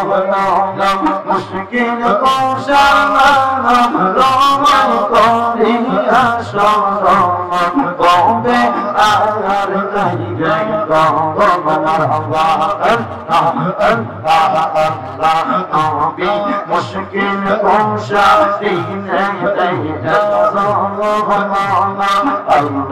নবী মুশকিল কোশা দিনে দেয় ইমাম হাসান হোসেন দুই ভাই নবীজির গত বলবে আনার নাই রে দমন বলবে আনার নাই রে দমন বলবে আনার নাই রে দমন মুশকিল কোশা নাম লয় করিয়া যত বলবে আনার নাই রে দমন মারহাবা আল্লাহ আল্লাহ মুশকিল কোশা কেমন দমন চিনবি না রে দমন মুশকিল কোশা কেমন দমন চিনবি না রে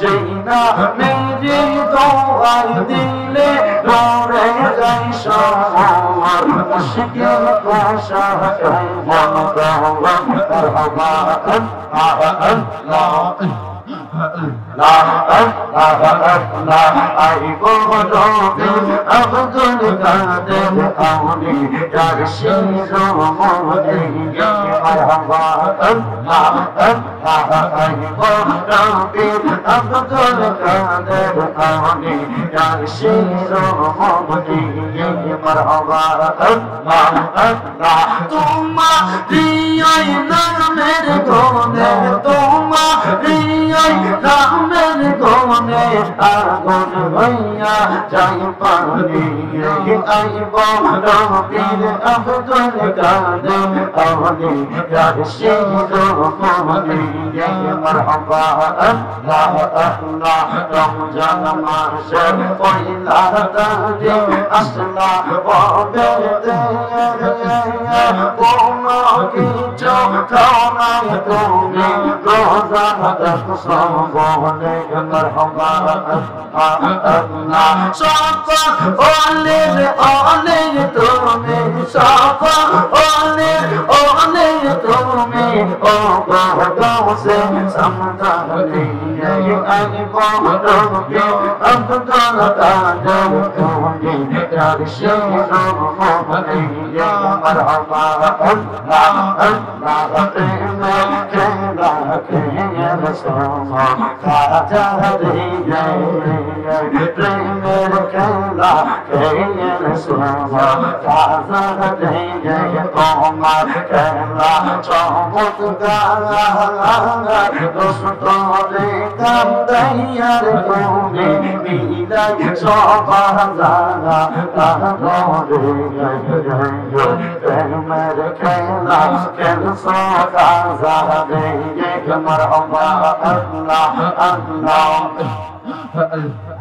আইরে তুমি শুইয়া থাকলে দেখা যাও ঘুমনা গিয়া সে ঘুমের ঘরে স্বপ্ন দেখো নবী তোমার পাশে খাজা ঘুমের ঘরে স্বপ্ন দেখো আমার নবী তোমার পাশে খাজা কি খেলা খেলা খাজা রে তোমার খেলা চমৎকার দোস্ত দেখা তৈয়ার তুমি মিলাই সবা জানা তারা রোগে তোমার খেলা কেন সোজা রে মারহাবা আল্লাহ আল্লাহ কাদিরিয়া চিস্তিয়া নকশা বন্দে মৌজাতে দিয়া কাদিরিয়া চিস্তিয়া নকশা বন্দে মৌজাতে দিয়া চরিতরিকা আরো আছে অনেক তরিকা খাজা দেখছো বসিয়া খাইকা খাজা কি খেলা খেলাইলা খাজা দেখে মারহাবা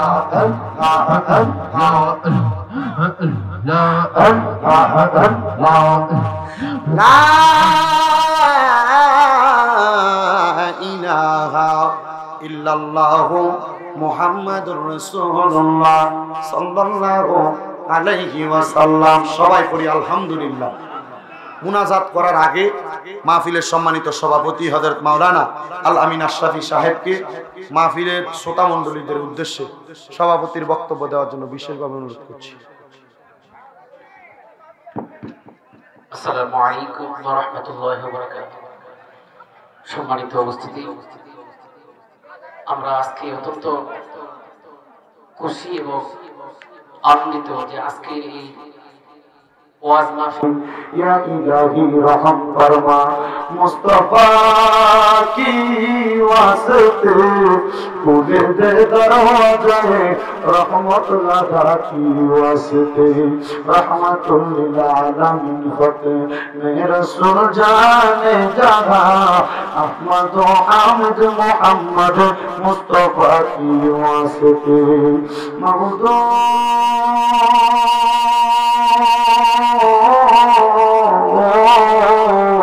ও দয়াল আল্লাহ, আপনি কি আসমানে না জমিনে না পাহাড়ে না দরিয়ায় আল্লাহ, গত জীবনে আপনি আল্লাহর কত তালাশ করলাম সন্ধান পাইলাম না।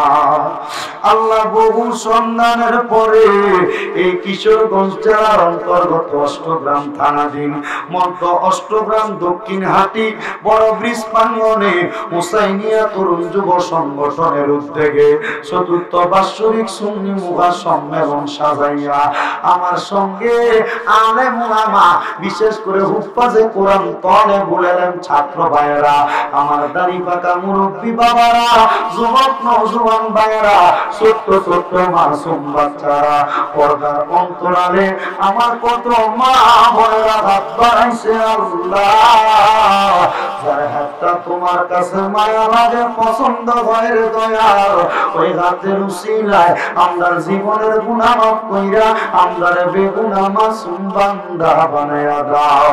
মাবুদ, ডাকলে কি জুড়ায় রে মন জপলে নিপান ঠান্ডা হয়, এ না দেখিলে দুই নয়নে নয়নে রে আল্লাহ পরওয়াজা হয় তোমার মনে। আল্লাহ, এই হুসাইনিয়া তরুণ যুব সংগঠনের মাহফিলে আজকে কত মানুষ আব্বা আইছে যাদের জগতের মধ্যে আব্বা নাই, যেই বাবা রিকশা চালাইয়া মাটি কাইটা মাথার গাম পায়ে ফলাইয়া পরের বাড়িতে বদলার কাজ কইরা সন্তানরে মানুষের মতো মানুষ করার জন্য নিজের রক্তের পানি বানাইছে। আল্লাহ জানি না কার জানি এমন আব্বা জান অন্ধকার কবরে, এমন আব্বা যাদের অন্ধকার কবরে রে আল্লাহ আব্বার কবর কবর তুমি আল্লাহ জান্নাতের বাগান বানায়া দাও আল্লাহ। কে জানি হাত বাড়াইছে, কার জানি জগতের মধ্যে মা নাই। আরে মা, যে মারে মা পেয়া ডাকলে কলিজার আগুন ঠান্ডা হয়ে যায়, যে মায়ের দিকে নজর তাকাইলে কবুল হজর সওয়াব হয়ে যায়। আল্লাহ, যাদের এমন মা দুঃখিনী অন্ধকার কবরে আল্লাহ, এমন আম্মার কবর তুমি আল্লাহ জান্নাতের বাগান বানিয়ে দাও। এমন অনেক হতভাগা আছে, মাও নাই বাবাও নাই, আম্মা আব্বা দুইজন অন্ধকার কবরে। আম্মাই আব্বা চলে গেছে আল্লাহ যারা পালাইয়া, তারা রে রাই কাগো গেছে কান্দিবার লাগিয়া। আম্মাই আব্বা আছে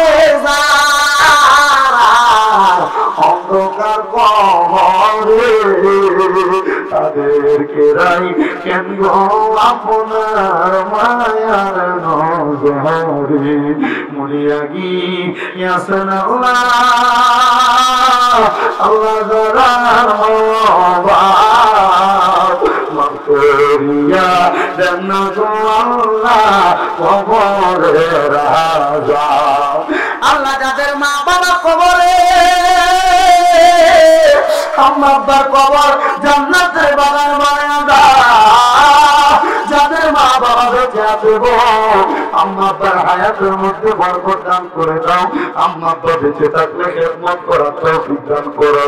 অনেকের মা বাবা অসুস্থ, সেটা যারা কামনা নসিব করে দাও আল্লাহ। বিশেষ করে আজকের মাহফিলে যারা টাকা দিয়া, পয়সা দিয়া, শ্রম দিয়া, বুদ্ধি দিয়া, পরামর্শ দিয়া, মাইক দিয়া, লাইট দিয়া, প্যান্ডেল দিয়া, মিডিয়ার ভাইরা সভা সম্মানিত শ্রোতা মণ্ডলী যারা উপস্থিত হয়েছে, প্রত্যেকের ব্যবসা বাণিজ্য কাজে করবে, চাকরি বাকরির মধ্যে বরকত দান করো। যারা পড়ালেখা করে বিদ্যা বুদ্ধি বানিয়ে দাও, মান সম্মান ইজ্জতে জিন্দেগি নসিব করে দাও। এই হোসাইনিয়া তরুণ যুব সংগঠনের প্রত্যেকটা সদস্যকে একসাথে সংগঠিত হয়ে বাঁচার মতো তৌফিক দান করো। অনেক প্রবাসী বিদেশ থেকে দোয়া চায়, আল্লাহ আমার প্রত্যেক প্রবাসীদের কামাই রুজির মধ্যে হায়াতের মধ্যে বরকত দান করো। প্রবাসীদের মনের নেক আশাগুলো পূরণ করো আল্লাহ। অনেক প্রবাসীরা বিদেশের বাড়িতে কষ্ট করে, প্রত্যেক প্রবাসীদের নেক আশা পূরণ কইরা কামাই রুজি করে আমার দেশের বাড়িতে সহি সালামতে ফিরার তৌফিক দান করে দাও। পর্দার অন্তরালে আমার অনেক মা বোনেরা দোয়া চায়, আমার মা বোনদের দোয়া তুমি কবুল মঞ্জুর করে নাও আল্লাহ। কত মানুষ কত দিক থেকে দোয়া চাই, প্রত্যেকের কাজ দোয়া তুমি কবুল মঞ্জুর করো।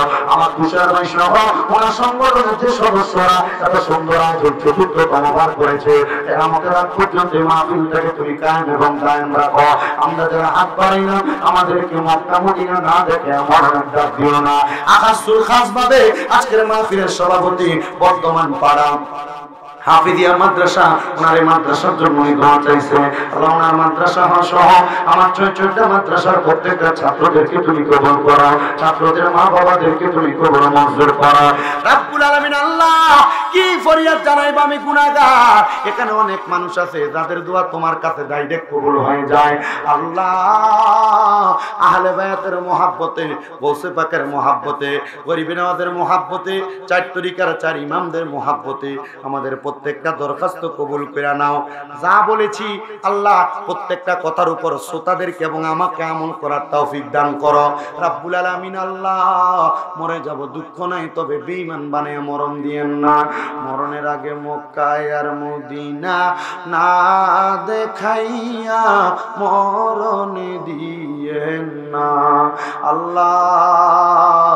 মরণের আগে নবীজির নূরানি চেহারা মোবারক দেখতে দেখতে আখিরি জবানে মধুর কালেমা পড়ে দিয়েন লা ইলাহা ইল্লাল্লাহু মুহাম্মাদুর রাসূলুল্লাহ সাল্লাল্লাহু আলাইহি ওয়াসাল্লাম। আসসালামু আলাইকুম ওয়া রাহমাতুল্লাহ।